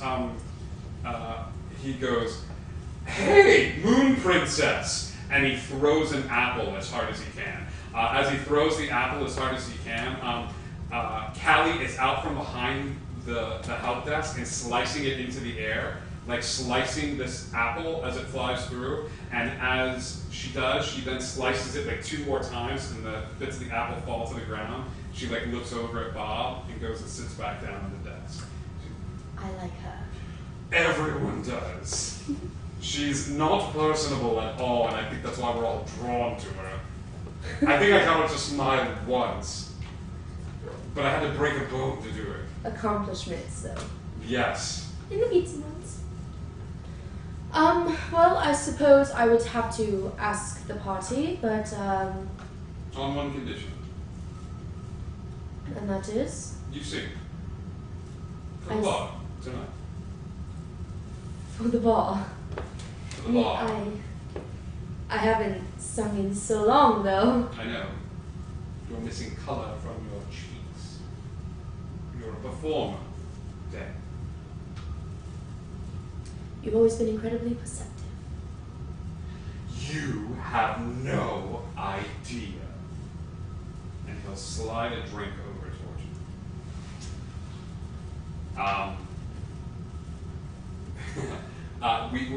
We can let's go to Felrin so you guys can get out of that room and kind of join the drinking party festivities. Felrin sort of pops the mechanical-looking eyes back into his sockets, and they sort of alight and sort of fix themselves, and shakes his head. The bronze little dragon comes over and starts licking his leg, and he pats at it, and then it goes and lays back down in the corner and just sort of. Who's he? Oh, would I know who he was? Like, No, if he wouldn't have brought him no. into the He goes, library. this is Jip. If you give him any food, he'll love you forever. I have food, right? Yeah, I would have food. You do, but he shakes his head and gives you some like nuts and bolts out of your Oh. out of his pocket, and you Yeah, throw him that on makes sense. You throw him on the ground, and he just like runs over and like licks him up. He goes, Nick, I've got good news and I've got bad news. What do you want to hear first? I don't really care. Okay, the good news is I think we know where your friend is. He's in the Nine House, and he's being held there, and he's alive. Okay, so good news. Bad news, I need some stuff to get him there, to get you there to where he is, and it's not going to be easy. I'm going to need something called, and he goes over his book, he starts flipping through the book, and he goes, can you come here? Yeah. Joey, you've always been better at this. Check this one. And he throws another book at you. So give me an investigation check. Okay. Start going through his book. He's like, look for anything with the word planes in it. 6. The dog is sort of like over next to you, and it's like nudging you. And as it's nudging you, you're having trouble like finding anything. But sure enough, you find a couple things with the word planes in it, and he sort of looks at those, and he's like, no, and he throws another book at you, and this continues for a little bit. Give me another investigation check. Through. 12. Yeah, you find one, and it's sort of, as you flip to the page, he grabs the book out of your hand. He goes, thanks, Zoe. This here is called the Amulet of the Plains. You are going to need to bring this to me. Now, there's a little bit of failure that comes associated with this. It's still a work in progress, but I think I can eliminate that and send you exactly where you need to be. But I need this in order to magnify it so that you can sort of bring a group, a party with you. I'm not going. No worries. I wouldn't want to drag you into it when it's not really something that. And he has you lean forward a little bit because you're considerably taller. But for a fellow Indigo, I will do this for free. I appreciate it. And I very much he appreciate it. He pushes you back, and he goes, you have to get the amulet. There's a very clear picture of the amulet in this book, right? Yes, and he will take it and sort of place his hand on it, place his left hand on it and shove the other hand up, and as he does, a floating 3D image of the amulet appears in front of you. I'm going to study it super, super closely. You start studying this thing super, super closely, as if you might use the find object or locate object spell. He's like, the last known whereabouts for this are going to be tricky. I'm going to need some time to research, okay? I think I have a general idea, but it's going to take me a little bit of time. There are some rooms upstairs. Do you guys have a place to stay? Not at the moment. I thought you guys were in the house. We were. What happened? It burned to the ground. It what? It burned to the ground. The Nexus burned to the ground? It's the Nexus? How did you know? Like, it's my job to know. Shoot. When you say Nexus, can you elaborate? A nexus is a meeting point, a place where the planes sort of touch. This was one of the sort of gates. Think of it this way. You're trying to break into a chest. The chest is this plane of existence. However, located in front of the chest are like 4 or 5 locks. One of the locks, like, you can't open the chest unless you open all of the locks. But just opening one of the locks is going to sort of make it easier to access some of the other ones. The Nexus was one of those points where things were a little weak, and the house was a lock into this plane of existence. Or rather, other planes of existence. So there's a good chance that when that house burned down, another plane might have opened, or the walls got thinner, or... You mentioned that there was something new. When you were looking at all the planes, all the little bubbles, there Yeah, was a new one. well, there's actually 2. There's this one right here. It's like looks like a floating islandy thing. It would take some investigation. But there's also this one, and this is the weird one. And as he brings it up, it's a sort of desert landscape with odd-looking buildings into it.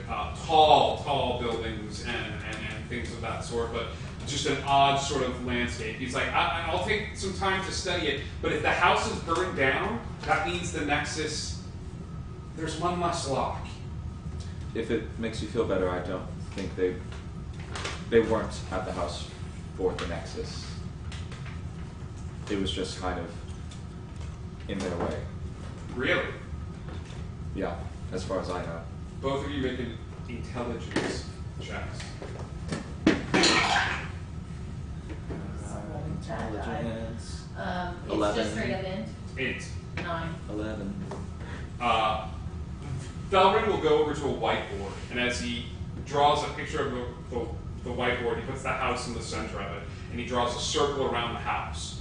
And he draws another circle up at the top going, reason for going to the house. And then he draws another line connecting that small circle and pushes it up that way, and draws another circle and does a question mark in it. And he goes, was that the reason, or was that the perceived reason? That's We don't know. We don't know what the real reason was. We didn't know a lot about the house. We hadn't been there Who before. all was there? Well, mother and father, they're You hard mean to who explain. attacked us, They're or part of the who- magic of the house. Mother, father. Oh, that's interesting. We'll dive into that. Who attacked the house? I'm asked. Is that what you want to know? Yes. Too? The current leader of Overland, the Red Jack, and He- some woman I didn't. Puts his hand out. He goes, got it. Cool. I'll do some research. Okay, please let us know if you need help or what it is we need to know. Or Go enjoy yourselves. He'll hand you guys 1, 2, 3, 4, 5 random tickets that he keeps in a little dispenser by the door. 1, 2, 3, 4, 5, and go have fun. Just tell Bob to take good care of you. He's always had a soft spot for Day, so he's probably already taking care of you guys. so what are the tickets for exactly? Prizes. So wait, the amulet. How do we get it? Oh, I have no idea. I'll dig through some of my tomes. I'll consult Ayun and see if I can figure out if I can reach her. I may not be able to do it here, but who knows? With what you guys did, there's no telling what sort of old gods and new gods are going to be trying to influence this plane. I'm gonna cast message and ask, are you originally from Wonder or? He sends back a message. No. Are you? As far as I know. He'll go over and cast the identify spell, but he'll ask Yeah. your permission first. Yeah, go for And it. he casts it on you and then just sort of nods his head. I'll do some research. I'll talk to you guys soon. Thank you. Right. And he'll close the door.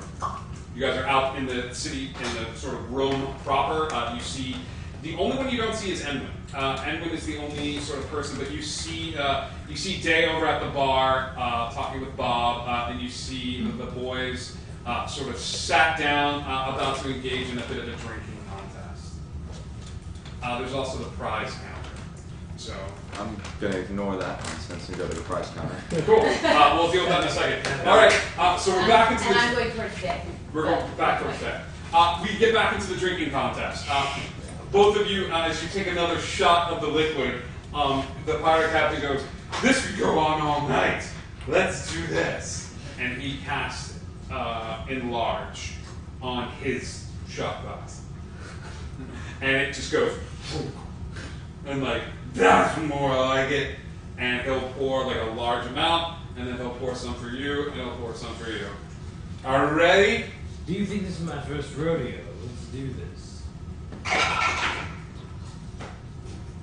He chugs his, wipes his mouth, looks at the 22 given to me on the big sided dice from Nix, and very happily kind of looks at each of you as you drink your drink. Mandrake is going to sleight of hand his Okay.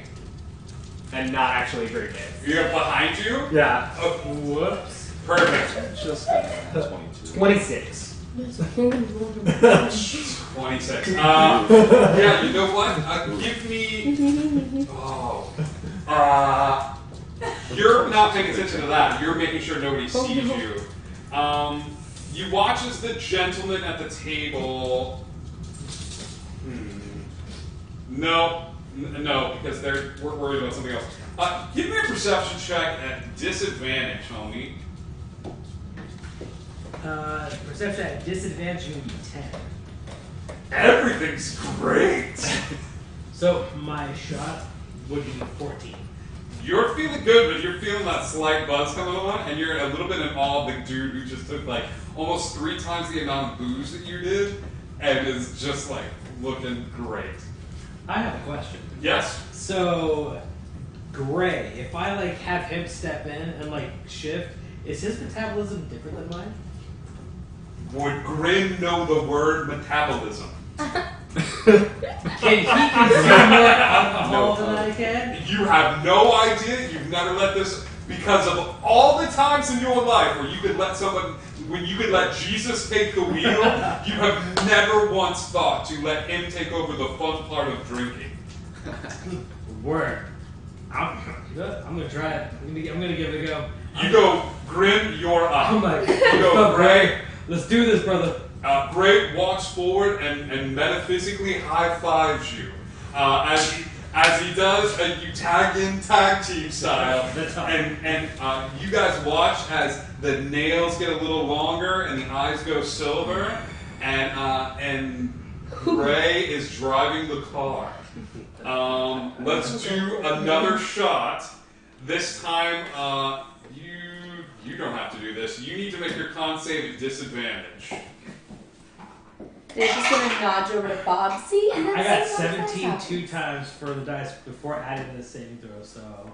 You are fine. Give me another drink. Unless you're doing sleight of hand, and this is a con save. Sleight of hand. Sleight of hand. What'd you roll? 22. Okay. Yeah. Everything's great. Maybe something to make this a little more interesting. What you got in mind, Pilgrim? Possibly, have you ever heard of the game Horse? Yes, but just for fun, tell me about it. So, everyone has to go around the table and choose how each of us takes the shot. I love it. For example, do you mind if I go first? You gave me fine. So I pour everyone a shot, Alright. and then He shrinks the bottle back. He shrinks his glass back. Okay. It's all even footing. What's around me? I would say there's a wall sconce with a flame, and the musicians on the stage have stopped playing as everyone in the bar has sort of gone forward and is sort of like trying to get a sneak peek of this. Bob, who sort of sighs and flashes his hand towards the stage, and as he does, there's sort of a shimmering, larger image of the goings-on at this table that are sort of broadcast for the entire bar to see. So I'm going to jump up, bounce off the wall while holding my shot glass, and hang from one leg off the wall sconce, and then sleight of hand my shot. Jesus. You're gonna do all that? Well, no, I'll take the not shot. I'll take wait the shot. for I'll take the No. By all means. First off, give me an athletics check. Athletics or acrobatics? Acrobatics. That's fine. 25. Then give me a con save. 13. Okay. You're starting to feel it, but you manage to pull off the smooth. He looks over at you and he goes, "All right, you're up." Gray is going to make this. Give me athletics at advantage, since you let Jesus take the wheel. Calm down. Athletics, that's going to be a 24. 24. Yep, you managed to, like, you've never seen it move like this, but he does it, and he manages to flip up on that wall sconce upside down, and give me another con save at disadvantage, Rocco. That is going to be 13. You're feeling it. You're gorgeous. Because you've had about 2 more shots than what's his name has, and you're trying to feel it. Alright. The human, without saying a word, walks over and manages to flip it. And pull off the same move. It gets a little wonky near the end there, but he manages to sort of do it, and he takes the shot, and it doesn't look like it's affecting him at all. Is that Captain or the elf? That's the elf. The elf. Okay. Yeah. So the captain runs for. He goes, "I got this." Backs up and runs up the wall as hard as he can, but forgets to jump. He just runs into the wall, knocks himself out, and falls in the chair and just starts snoring with his butt up in the air, like the little kid sleep, with like his butt up in the air. So it's down to the 3 of you. It is now your turn. So, I'm assuming there's a lot of people in the bar. There's a lot of different people. Types. And with Gray having a more scary look to him, then I'm just going to jump up onto the bar and just scare Living Pants off if there's a gnome or someone thinks smaller. I'm just You gonna mean go, intimidation, right? Yes. Like this. Okay, intimidation. Ooh, I'm not channeling him because I am him. Give me an intimidation. Okay, so that is going to be... It's still with the +5 because it's Okay, hit. so 16, 21. 21. One of the people at the bar go like, and as you go to take your drink, you give me a wisdom saving throw at disadvantage. That is going to be 3. You are immediately polymorphed into a small snail, and Bob the Bard goes, "This one's disqualified because he jumped on my freaking bar. I disinfect, I clean, it's down to the two of you." And he picks the snail up and he goes, "Listen to me, you little shit. You're really fun, and I jumped on the sconce, that's one thing. You jump on my bar again, and this is where you will live. From here on in, a little house on your back, in a little terrarium that I keep, and occasionally throw little bits of green to. Do you understand me? Nod your little snail head if you understand me." "Very good. Here's what I'm going to do. I'm going to let you stay like this for the next 59 minutes. Do not jump on my bar. Do you understand?" I'm sliding all over your bar, by the way. He will flip you as hard as he can. She's still like, I know he can't. Give me a death save, Day. Save me. Nailed it. It's a 5. Day goes, "Got it!" Yay! And it goes flying off, hits the wall, takes a point of damage, Oh, dear. and immediately snaps back into human form. Is his penis magic? Is there something? See? Does he cry alcohol? Did you see the shift thing that his eyes did? I That's did. it. That's Okay, the thing. honey, contacts. Contacts will do the same. I can do that with prestidigitation. Look, I swear to God, lapse of judgment. that should be his new name. Hello, Laps. I'm just going to take a gold coin out of my purse and just hurl it at him. He will mage hand and stop that bad boy from flying towards him. You're welcome. I'm sorry about the bar. Oh my God. Oh, I didn't do that one. That one's on him. I swear to God. Look, we're not together. I don't have any ownership of him. I don't do anything like this. These are The facts! Alright, let's go back to the drinking. Yes, back to the drinking. Actually, no, let's go to the prize counter. You guys head over to the prize counter? No, because I was heading over to date. We dated with all of them. She Yes, was not you were having at the anything bar like with that, so I was Tom. rejoining the group, but I want to talk to Dave when we get Sure. to that after prizes. Sure. Nix, you're over at the prize counter, and over at the prize counter, you see like quite a few sort of individuals, sort of like trying to make their way towards the front and make their way across and I'm just gonna look at what the prizes are. Sure. You see a bunch of various different things. You see some bracelets. You see some cubes that have different colors on them that you can sort of move about and shift. You see a small glass case with animals that seem to be hopping about in this little cage. What else do you see? You see a couple of spinners that seem to be like spinning as people sort of pick them up, spinning independently of themselves. And you also see a small ball with different sort of pieces into it. It looks like a bit of a puzzle. Do I see like how much each is ticket-wise? Yeah, there's small signs next to it. It looks like the majority of the prizes are 10 tickets, Okay. except for the small ball, which is 50 tickets. Gotcha. Everything else is 10 tickets.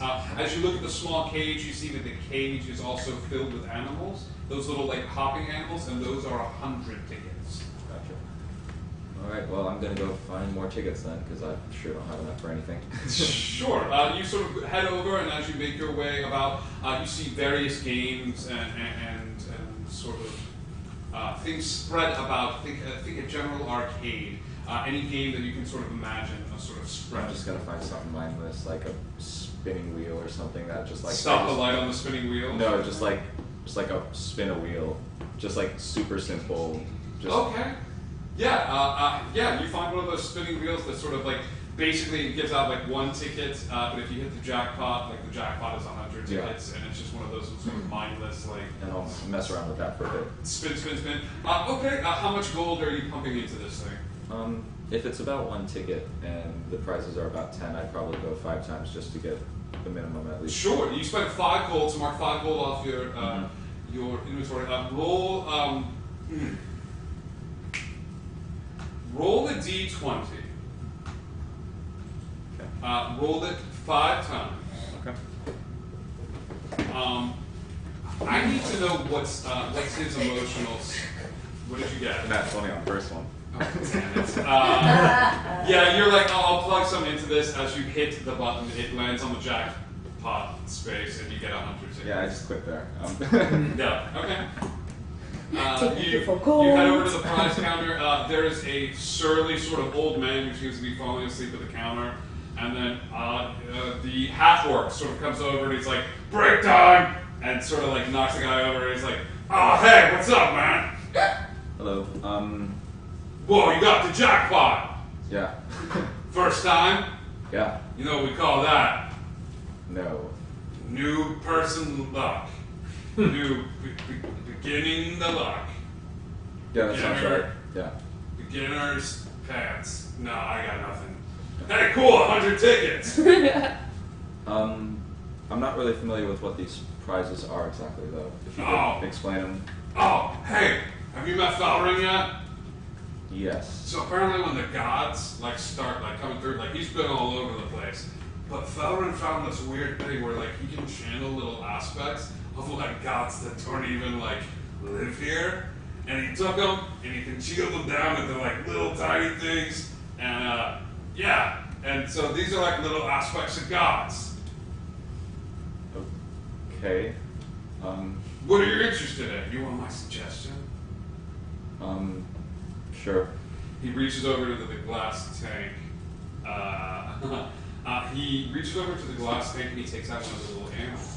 And it's a little blue bear. And he takes it and he goes, this one's cool. This is Felrin's god. Ayun. He managed to talk to her. Truth is weird, right? So this animal, you place it down on the ground and it starts moving along, but it moves along to the thing you need, not the thing you want. You can only use it one time because it's got one little charge in it, but it gives you what you need, not what you want. Gotcha. Yeah, I think I'll take that. Thanks for this suggestion. Yeah, of course. You're all right, man. And he reaches across and gives you a big hug. Do you take the hug? Yeah, He just holds it a little long. that's fine. It's fine. And he just sort of wraps you up in a big hug and just sort of pats you on the back. He's like, hey, you ever need anything, you come and find your good buddy Knock, okay? I think we're gonna be good friends. Yeah. Cool. And he hands you, so this is your animal of necessity. Mm-hmm. You can use it one time, and it will give you what you need, not what you want. It will hop towards it. Okay. Okay, and it will move towards it. It cannot be destroyed. Oh! It cannot be destroyed. It's It will big, it's full of weird continue bears. to move even through harsh conditions. It hops over water and through obstacles. So you make sure that you can track it. But it is an animal of necessity. I'm actually going to go back to the spinner and get 5 more to get one of those boxes. Spend some time over there. Let's go back to the treatment contest. It's down to the 2. The gentleman. It is the gentle elf's turn. The elf will take the shot and do the shot. Normal. He just does the shot. He just does the shot. Okay.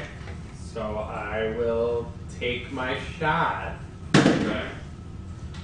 Not to not go well. It's con? Yeah. Yeah, so it's a 5. You are real. You've got like one more drink in you. You know your own tolerance at this point. Yeah. You got one more drink in you, and then you are done. So. Okay. It is your turn. Okay. The crowd is silent. Like one guy starts talking, and like somebody like smacks him upside the head to get everybody to be quiet, so everybody's watching this drinking contest.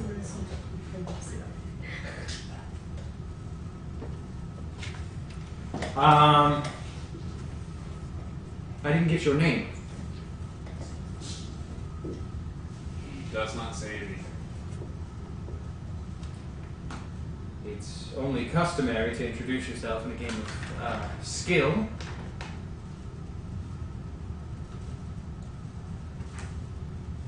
Fine then. He is going to. He's going to reach into his bag during that conversation. Okay. And sleight of hand one of the eat me cakes. Okay. Crumble it in his hand, and as he pours the drink, sleight of hand it into the other shot glass. Okay. Oh, not that one. It's a 21. You're pouring it. No, wait. You're pouring it in someone else's shot glass. Yeah, in the other guy's shot glass. Okay. And it's actually a 23, sorry.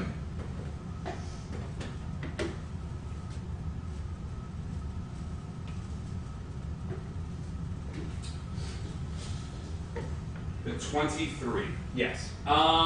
Yeah. The guy, you managed to crumble it up and sort of lean forward and do this sort of move. The other gentleman sort of looks down at his shot glass, and he doesn't say anything, but looks down at his shot glass. It is the other gentleman's. You just drink the shot, your shot normally? No, because I was filling both glasses. Like, it would be one of those Gotcha, things where I gotcha. grab the glass, Okay. let some of the crumbles fall in as I'm pouring. Gotcha. Yeah. So both glasses are filled, Yeah. and now it is your turn to do a shot. I am going to do a backflip while holding the shot glass. Okay. Stand on my head on the captain's butt that's still in the air. Acrobatics. Nat 20. Oh my gosh. What a And take my shot. All right. You take your shot. Give me a con save at disadvantage. Oh my gosh. 19. Oh my god. You are up, and as the other gentleman, who still has not said anything at this point, looks at the shot, looks over at the captain's butt.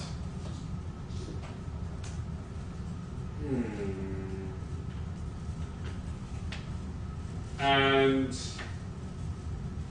does a backflip, landing his head on the butt, and stays there and takes the shot. As he does, the eat cake is the small. He Shrinks him down. He starts shrinking down in size into the crack of the butt. As he was standing there and the magic takes hold, he shrinks down to the size of a very small sort of person into the crack of the captain's butt, unless they are to do anything else. I'm going to announce to everyone watching, I didn't shrink. And He did not do the shot the same as I did, therefore he loses. You give me a persuasion check. Oh my. Can I assist from afar? What do you say to assist? Oh It's persuasion. Oh my god. I mean, he's right. The rules clearly dictate that you have to do it the same exact way as the drinker, and he clearly did not. Bob will negate this assist by going, "The rules you two made up for a game no one had heard of." If I'm not incorrect, the captain said he had heard of the game. F you! Make persuasion at advantage. Go ahead. 9. Everybody sort of looks around and they just sort of, it's not a resounding, it's more of a, we're bored of this. And then someone goes, "The winner!" And everybody starts clapping. Sort of, as that happens, the band begins to play and drinks go around. The booty is yours. So I got a large ruby. A very large ruby, a silver like a platinum piece that seems to grow and shrink, and a shot of the green stuff. You can give that back at any time. I could, but I won't. Add all of those things to your inventory. Sure. Yes, let's go to the bar now as Day scoots up next to, as Stowy scoots up next to Day. Okay, I'm at the bar. I'm going to first go to the bartender and say I would like one drink, please. You call it green and gorgeous. What kind of drink? I don't know. Just give me something. You remember that one we drank back in, I want to say, late April of 2020? That? No, God. No, Me? I don't remember specific. Oh, were you doing a bar thing? Yes, of course. That drink, of course. How strong do you need it, dear? We're gonna say medium strong. Medium strong drink. I will do that. Lots of fruit. Lots of fruit. I like fruit. I figured you would have. You are my. If we just don't put any alcohol in there, she'll never know the difference. You said that a little loud, but okay. I would like some alcohol in there, please. The customer insists, and he will busy himself making a drink. So hopefully I get the drink because I gotta get my courage up so I can talk today. So how long does it take for him to give me this drink? He fixes it fairly quickly, and he actually serves it to you in this little, like, brown, round fruit that you've never seen before. It's like a hard, it's almost like a cup, but it's like a fruit. Is there white on the inside? There's white on brown the inside. on the It's outside? like brown furry on the outside. Yeah. Well, it's furry like me. Is this considered colada? So she The alcohol's more of a preservative, really. she just downs it in one. Oh, wow. Impressive. Took me forever to learn to do that. Oh, well, maybe I'm very tall, so I don't know. I don't know how these things work. That's okay. So, do I need to make con save? Or not? That's though a yes, you absolutely need to make a con save. Oh god. Oh no. Oh, no. My con's not that good. That is a 4. Bowie has a sip. Bowie has a sip. And Bob's like, "Oh my god, I didn't even make it that strong. Honey, sweetie." Alright, yes, well. I gave you my opinion. You didn't I told you listen. your opinion, The I put it in a customer's little always folder in the back of my right. mind. It's fine. Alright, that's fine. I get it. And so Bob will put both of his hands on his chin and go, "Go ahead and talk to her. You want to talk to her." Yeah, I need your help. She needs your My help. Yeah, I need your help. With? Because you're pretty You're pretty. and you're charming and you're good at talking to people and I'm not any of those things. Okay. And I keep saying really dumb things to Enwin. I find what you say very intellectual, actually, dear. Well, I keep saying really dumb things to him and I think I'm scaring him off. Anyone? Enwin? Anyone?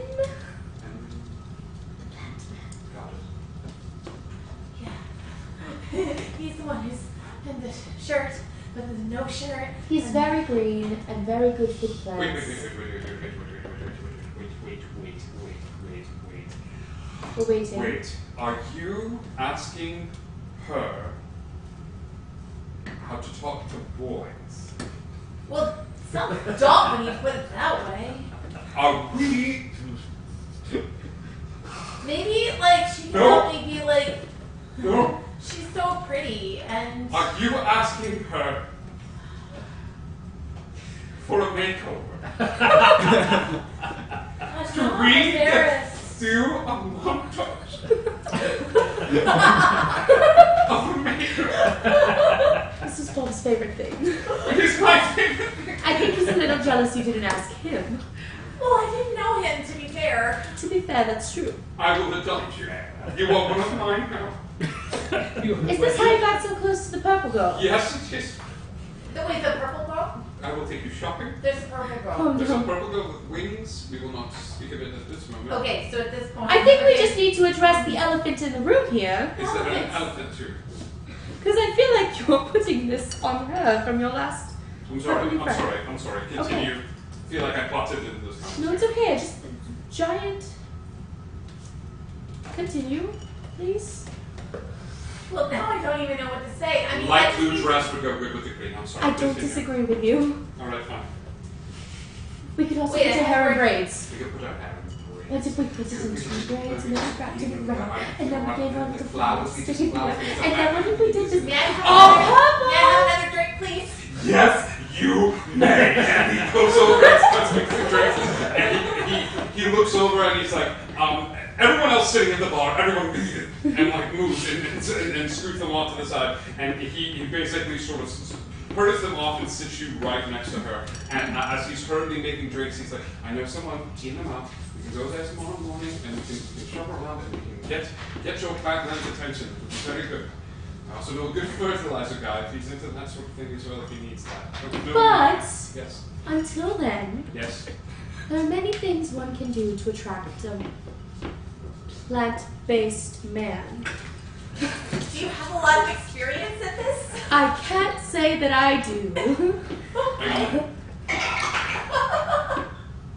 I've got a little.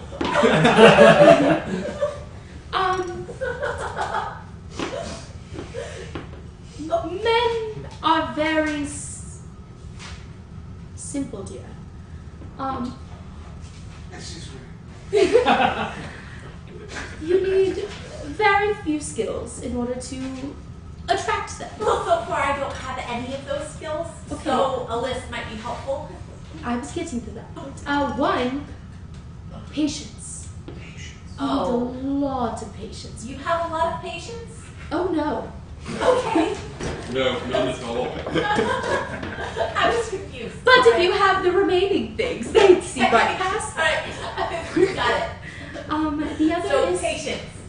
find what they're interested in and speak about it calmly. Yes. But don't overspeak. Don't make it sound like you know more than them. Find out what he's interested in and know less than him about it. Got it. Alright, well, what are you doing? Can Mandrake have walked over at the end of this? Mandrake walks into the last few words, and Bob sort of looks over at him and goes, yes, gorgeous. But Zoe, what are we going to tell Chris? Chris? There's some, it's a love triangle makeover, and Bob passes out. Bob passes out, and he hits the She's ground. gonna find a glass of water nearby and just dump it on Very her. dramatic. He will fall to the love triangle makeover. And because that means it's who's Chris. Oh, he's this science type that we met. Very interested in Nerdy. Oh, Very. so nerdy. He's come here. He comes here. Oh, he does. He was with a man named Duncan. Very strong, very protective. No, don't. That door is closed. At least for me. He was here as well. How do you know Duncan and Chris? Wait, they were here? Yes, they were part of that little thing that Felrin does. That's how we found me. That's how we found Knock. Wait, what's the thing? The little thing. Felwing. What is the little thing? The thing. The thing. The. I don't know. They're always looking at each other's hearts and doing a wink and a smile. Wait, and do you thinking mean- none of us hold notice on. it. she's gonna just send a message and she's gonna be like, "Do you mean the Indigos?" I mean, it's a good color on you, I'm sure. We met them on a mission. They're very nice. So you're dating Chris? No, But you I love just, him, and your love is an unrequited love. Because Chris, we were friends and he was nice. There was nothing that happened. Doey, I'm gonna make this very simple for you, dear. She is going to take, is there like a vase of flowers nearby? None nearby. Not on the bar. Not in like a busy bar. Like something there's something you can knock over. But if you ask, well, do you have any exotic flowers in the area? no. Immediate. And he reaches under the bar and he pulls out some flowers. Yes. Thank you. And she's gonna take it and she's gonna like brush Zoe's hair back and place it behind her ear where it's visible. This is called a conversation starter, dear. You put dead flowers in my hair and that's a conversation starter? About the dead flowers in my hair? Well, I mean, they're not dead yet, but they're dying. What kind of flower it is? What? Do you know what kind of flower it is? Well, no, because it's in my hair. I can't see it right now. Give me a nature check. It's a 9 plus 2. It's an 11. Yeah, sure. You know what flower it is. Okay. It's a dying one. I think this is the issue we keep having. You see, the plant man can obviously. You are in the thick of it. You are listening to all of this. Oh, yes. Tips of drink. I'm gonna order a drink. What are you doing, Emma, during all of this?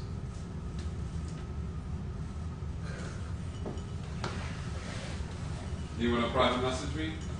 Yeah, let's do that. Do that. What are you doing? I've been disqualified from the game. I'm probably at a table with my dice, just drinking and talking to people. Sure. Yeah, and you have pleasant conversation with the patrons of the bar, and you actually, you have a lot of people that come over and are like, that was really cool, like the wolf thing, and like you have a long conversation with that. Nix, are you playing the games? Yeah, I'm just getting a few more tickets to get one of the cubes. You want to get one of the cubes? Yeah. Okay, yeah. Give me 5 more d20s. Hold on to those rolls, okay? If you roll a nat 20 again, I'm going to stab you. Okay. Roll. I'm gonna order a couple of drinks, Yeah. and when he hands them to me, I'm going to hand one to Zoe and say, "Drink this. I just talked to him." Okay. That's all I have to do is drink this, and then I can talk to him. Zoe, you love plants. I do. He loves plants. Well, he is one. I mean, sort of. Well, he still loves them. Are you saying he loves himself? Well, I mean, he kind of does. Have you I mean, spoken to him? Yes, of course he loves Okay. himself. I bring it back to the conversation starter, dear. Talk about plants, but don't know as much about plants as him. Not necessarily. What you have to do is gauge the room, feel it out. The Feel plant. the room. Listen, the plant in your hair. You walk over. I have to take the dead flower out of my hair. No, dear. You leave it there. It's not only accentuating your eye color, which is absolutely gorgeous, might I add, but the second he sees the plant, you just casually notice, oh, this? Hello, yes, this is a insert name a plant here. What do you know about these? These are some of my favorite plants, for example. Might I, if he is a plant, a dead plant, adorning her head might not be the best. Come on. This is true. This would be like if I saw a girl with a, dead changeling in her hair. I'd be like, oh, how fascinating. I'm going to run away screaming. Then we change it up. She brings the plant over and asks if he can help her. A damsel in distress, an interest that they share. They combine together to make a wonderful, blooming, blossoming love. Or flower. So I'm supposed to bring the dying flower and ask him to help me with the dying flower. Can you fix the plant? Oh, I can Just make follow the flower free? bloom, but this one's Just already follow bloomed. free. I guess I could. I'm honestly so invested in everything that both of you are saying that I don't know him well enough. You seem quite charming, dear. Thanks. I can be more charming, but then it doesn't always work out. I can help a little bit.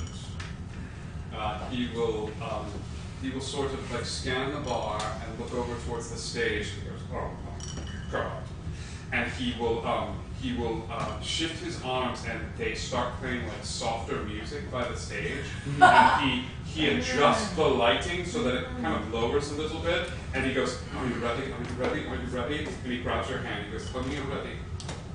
Tell me you're ready. I'm ready. He snaps his fingers and a small, like, soft spotlight appears on Emmet, who is standing near the front of the stage. And Bob, still holding onto Day's hand, will grab your hand and say, go to him. Tell me what to say. I don't know what to say. I will message you. Go to him. Say exactly what I say. Exactly what you tell me to say. Exactly what I say. As she walks away, I'm going to grab the flower and pull it over. He will, you make a dex check. Okay.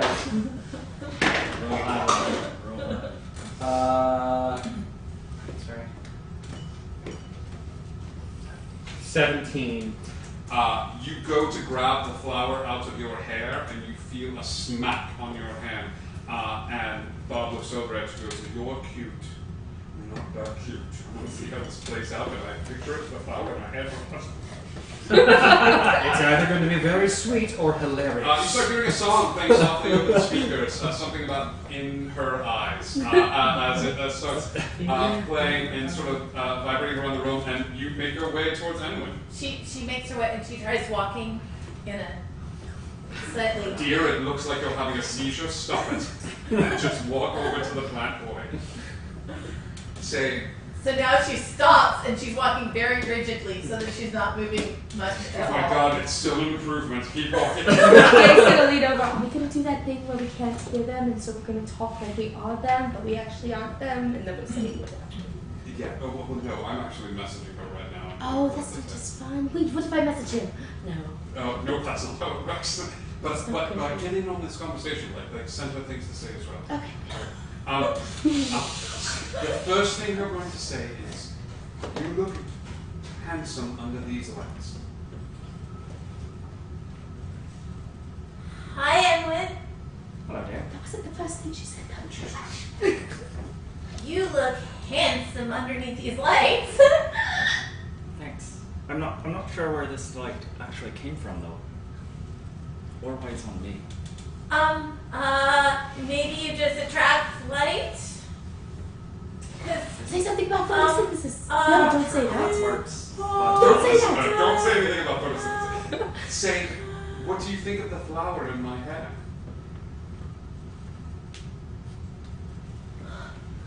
Okay, Right here. What? See Say, breathe. your head? Chloe, breathe. Oh my god, what is happening? What is happening? I don't know. Okay, throwing in, Is she? Sorry. out.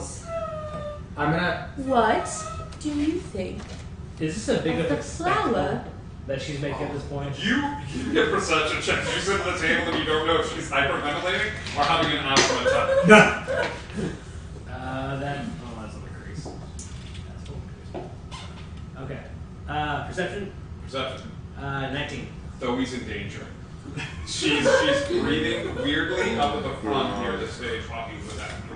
I'm walking over, but like slowly, like Okay. stealthily, keeping my distance. Sure. Okay. And when though he's acting strangely. What do you think of the flower in my hair?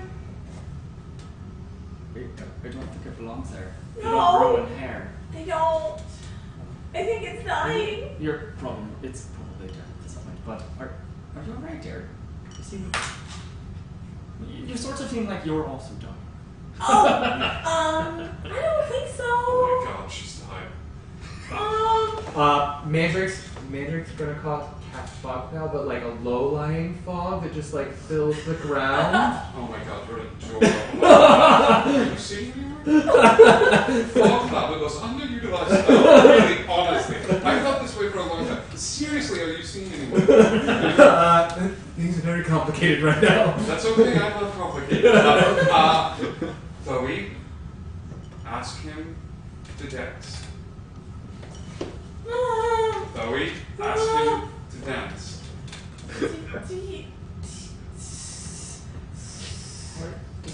Oh, I can't listen. I'm not really sure how this works. Can someone help her? I think she's. I've made death saves that are less painful than what is happening right now. So, Day's gonna rush to the stage, and she's just gonna look at everybody and be like, okay, come on. And then, she's gonna start, like, a low light situation, and just very softly in the background, for all the times you stayed by me, for all the truth that you made me see, for all the joy you brought in my life, for all the wrong that you made right. I just hope that this is helping. She's singing. She is. She's very gifted. Do you know how to dance? I can't say that I've ever done that, but Okay, good, because I haven't either. Wait, I'm supposed to ask. I mean, I thought I'd ask. you're supposed to ask, or you thought you'd ask. Both. Or I mean, Bob second. slams his hands onto the bar, walks around it, comes forward, and looks at you, and looks at her, and takes both of her hands and puts them on your shoulders, and looks at you and says, I need this. More than anything in the world, I need this. You need what?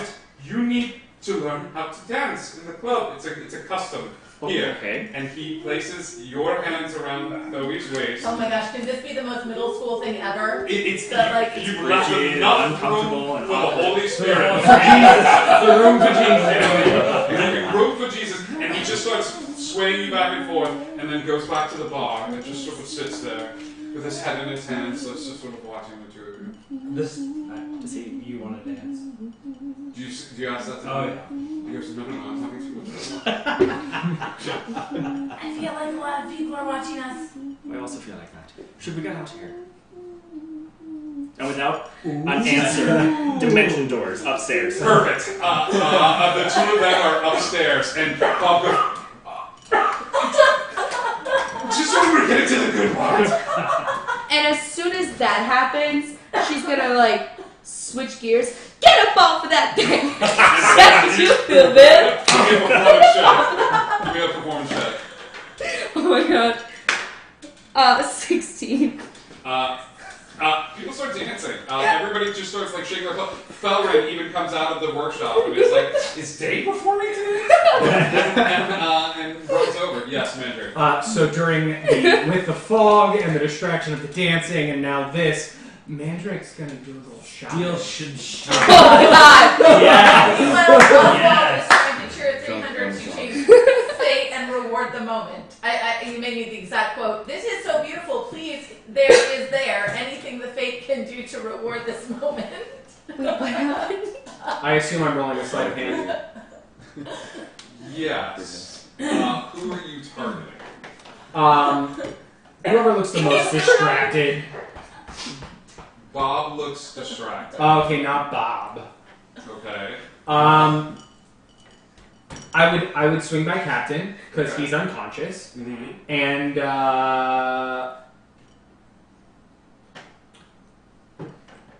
another high roller who's watching You sort of, somebody's distracted. You sort of survey the area, and as you do,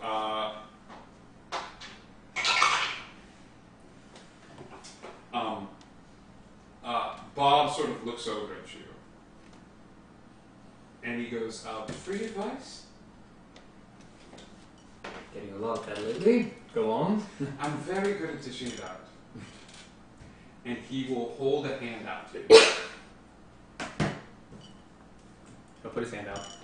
Taking will not replace what is lost.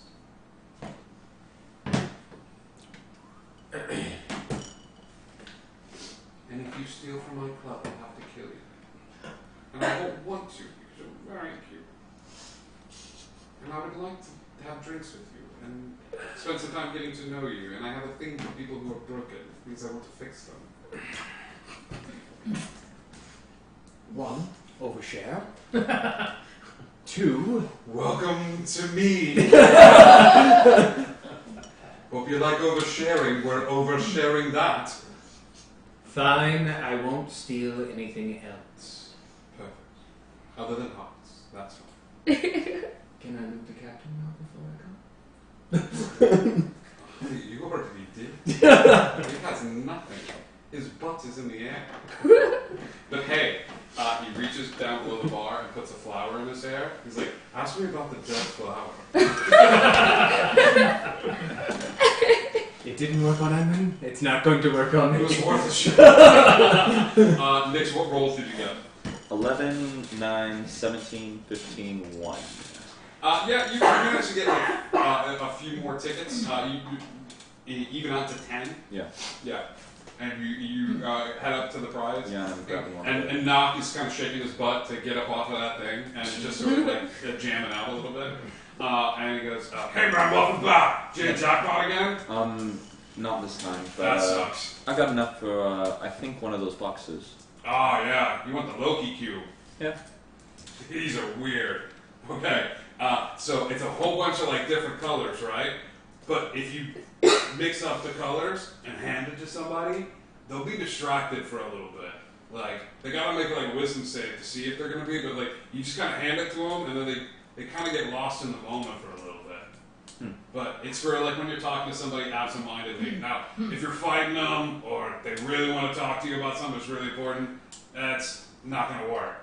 But if they're just sort of like absent-mindedly doing stuff, oh man, it's weird. They'll just spin. I got one, but I haven't been able to solve it yet.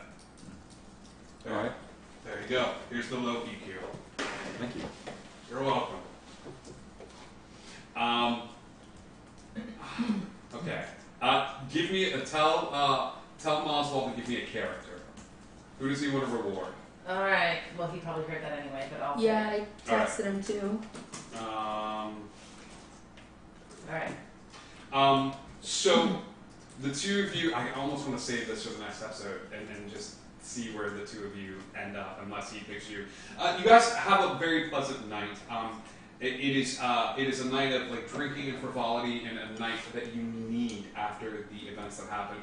Bob, for as much as he sort of jokes and jests, he slides keys over to after you come off the stage and says, "You delivered in spades. Your voice has been missed so much, about half as much as I've missed you.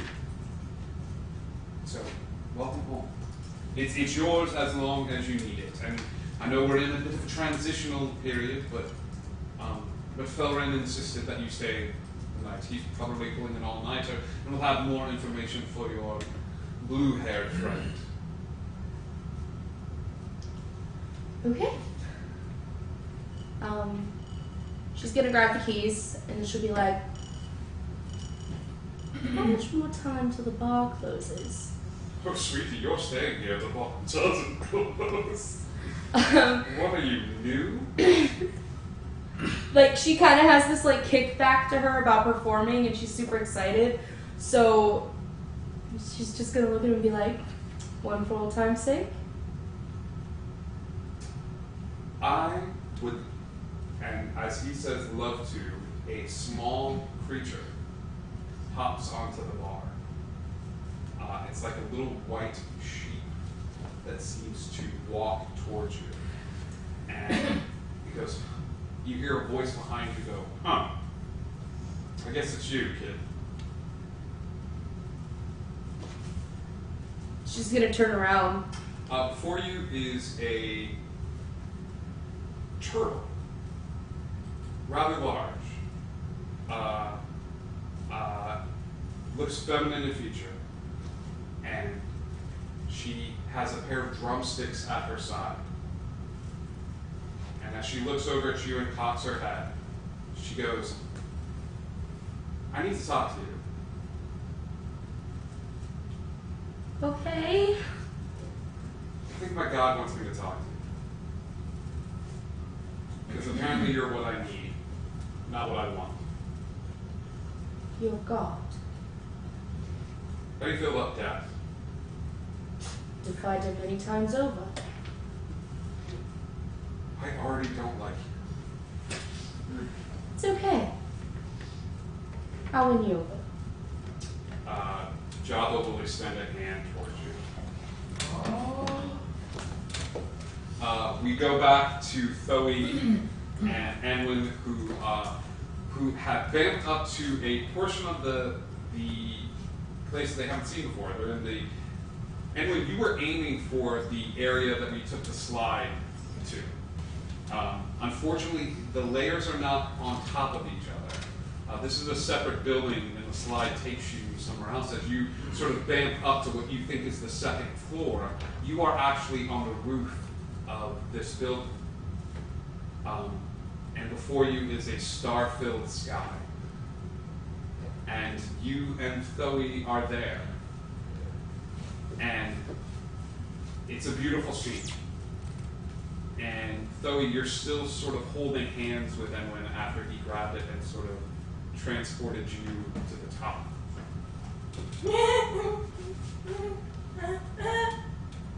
You did that? Why? Why? Did you have all those eyes on you? Because I didn't. No, it was a little uncomfortable. It was a lot uncomfortable. But I had somebody telling me things, and now I don't know what to say. Who was telling you things? People, What were they telling you? things to say. You were right, dear.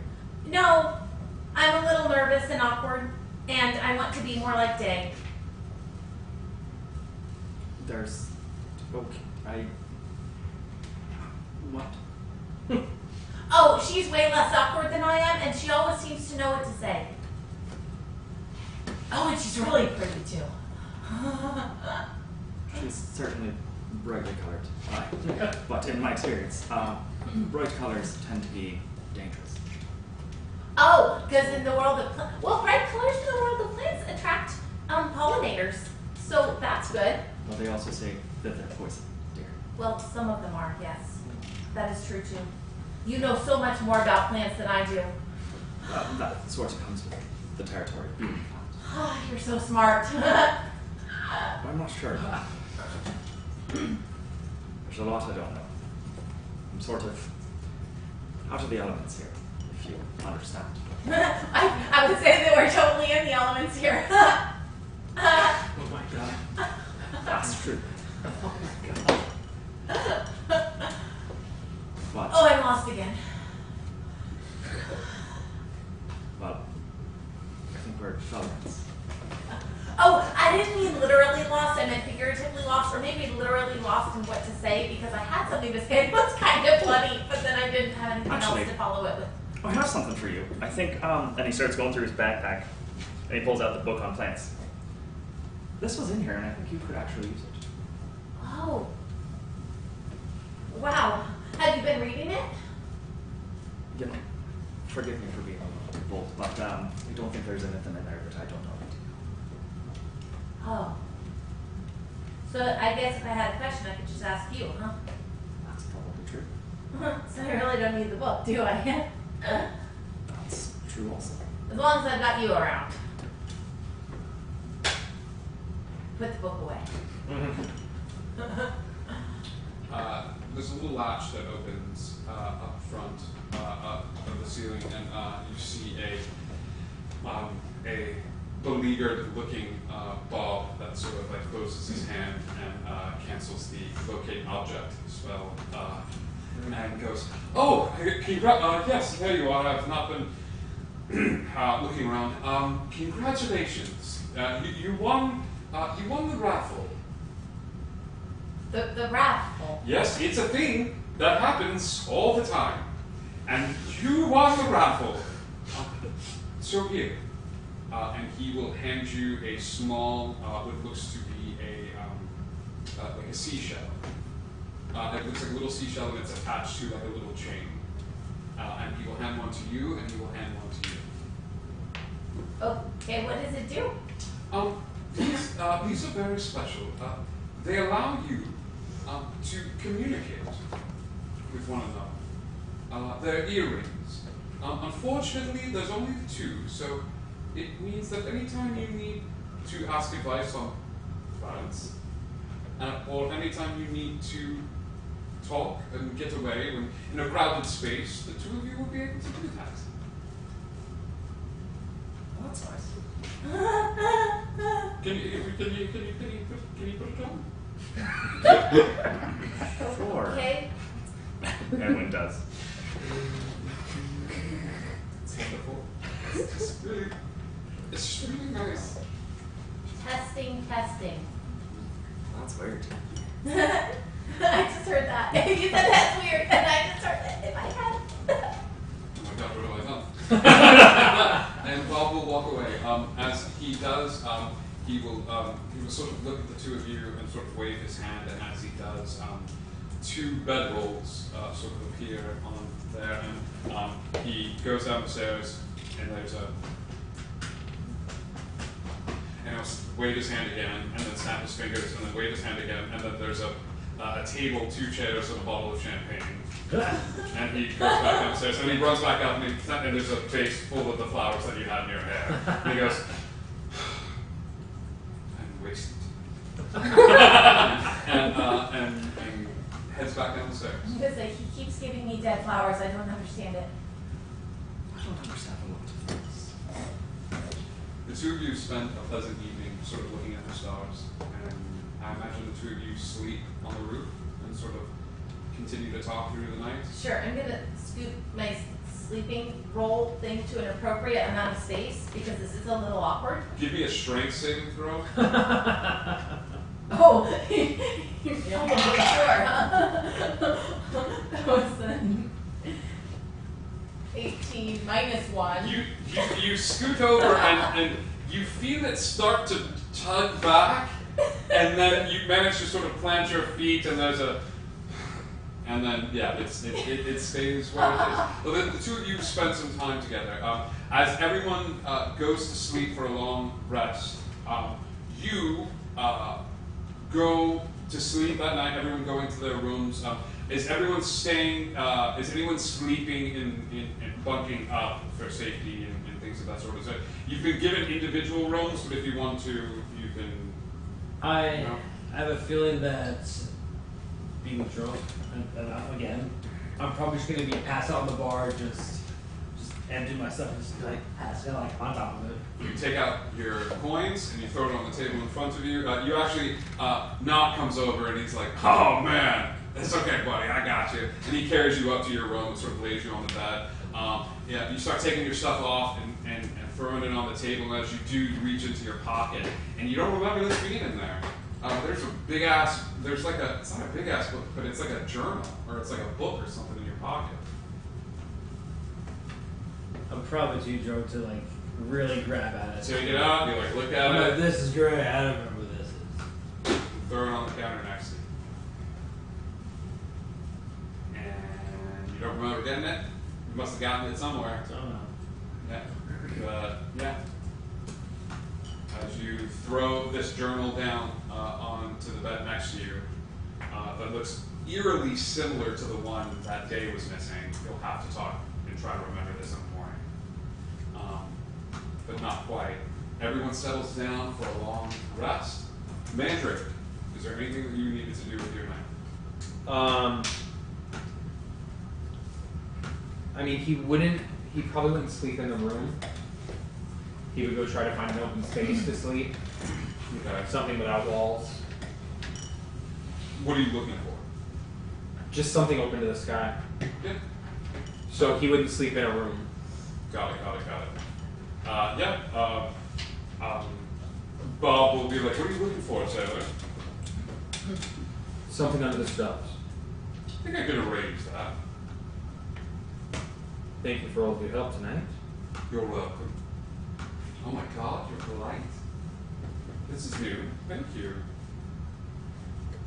There's been a lot of changes recently. Good changing? It's yet to be determined, but so far, yes. Yeah, no, that's, okay. Well, I'm glad you're here. I'm glad to be here. He will take you to a large room, and he goes, "Please don't tell Pharaoh when I let you sleep in here, all right?" All right. As he leads you into this wide open space, he sort of sets you up and sort of flicks his hands, and there's a bedroll, and he goes, just whisper what you would like to see.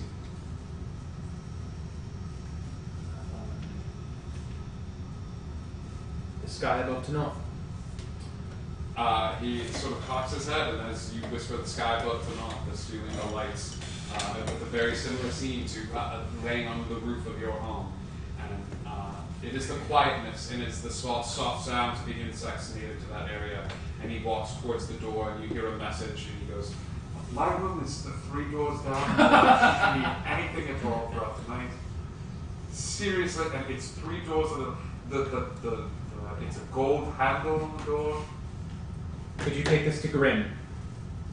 Not what I thought you would say, but that's okay. And what do you? He'll hand him a note. Okay. What does the note say? The note says, "It's not your fault. We're good." He'll go come knock on your door. Are you so drunk you don't notice this? Him knocking on your door. I imagine after like the drinking game. He knocks on the door, and he sort of peeks his head in. Oh God. Oh no. Hold on! That's not what you think. He peeks his head in and sees that you are passed out, and drops the note on the table, and sees the book, and picks it up and walks out of the room. Oh no. And that's where we're going to end tonight's story. Thank you so much for tuning in, everybody that joined us. We hope you enjoyed Wonder. Tonight was a light-hearted episode. We got to meet some fun NPCs. We got to finally have some games, and got a couple of magic items, no combat. We got to find ourselves and discover certain aspects of ourselves. And we got to see Thoe flirt, which is how I'm going to imagine her from now on. We love you all. We will see you next week. I'm very excited to announce this. Next Tuesday, we're going to be able to talk with Belring a little bit more. And I am no longer going off of pre-established. When we go to try to get this thing that's going to allow us to travel to this different plane, I'm designing my very first dungeon. And you guys are going to be able to do my very first dungeon that I'm creating from scratch, not using anything pre-established. So we will start the beginnings of that next week with the lair of the Jabberwock. So we will talk more about that next week. We love you guys. Thank you so much. There's always room at our table for you. Indigo Connect. Do you wonder? Bye, guys.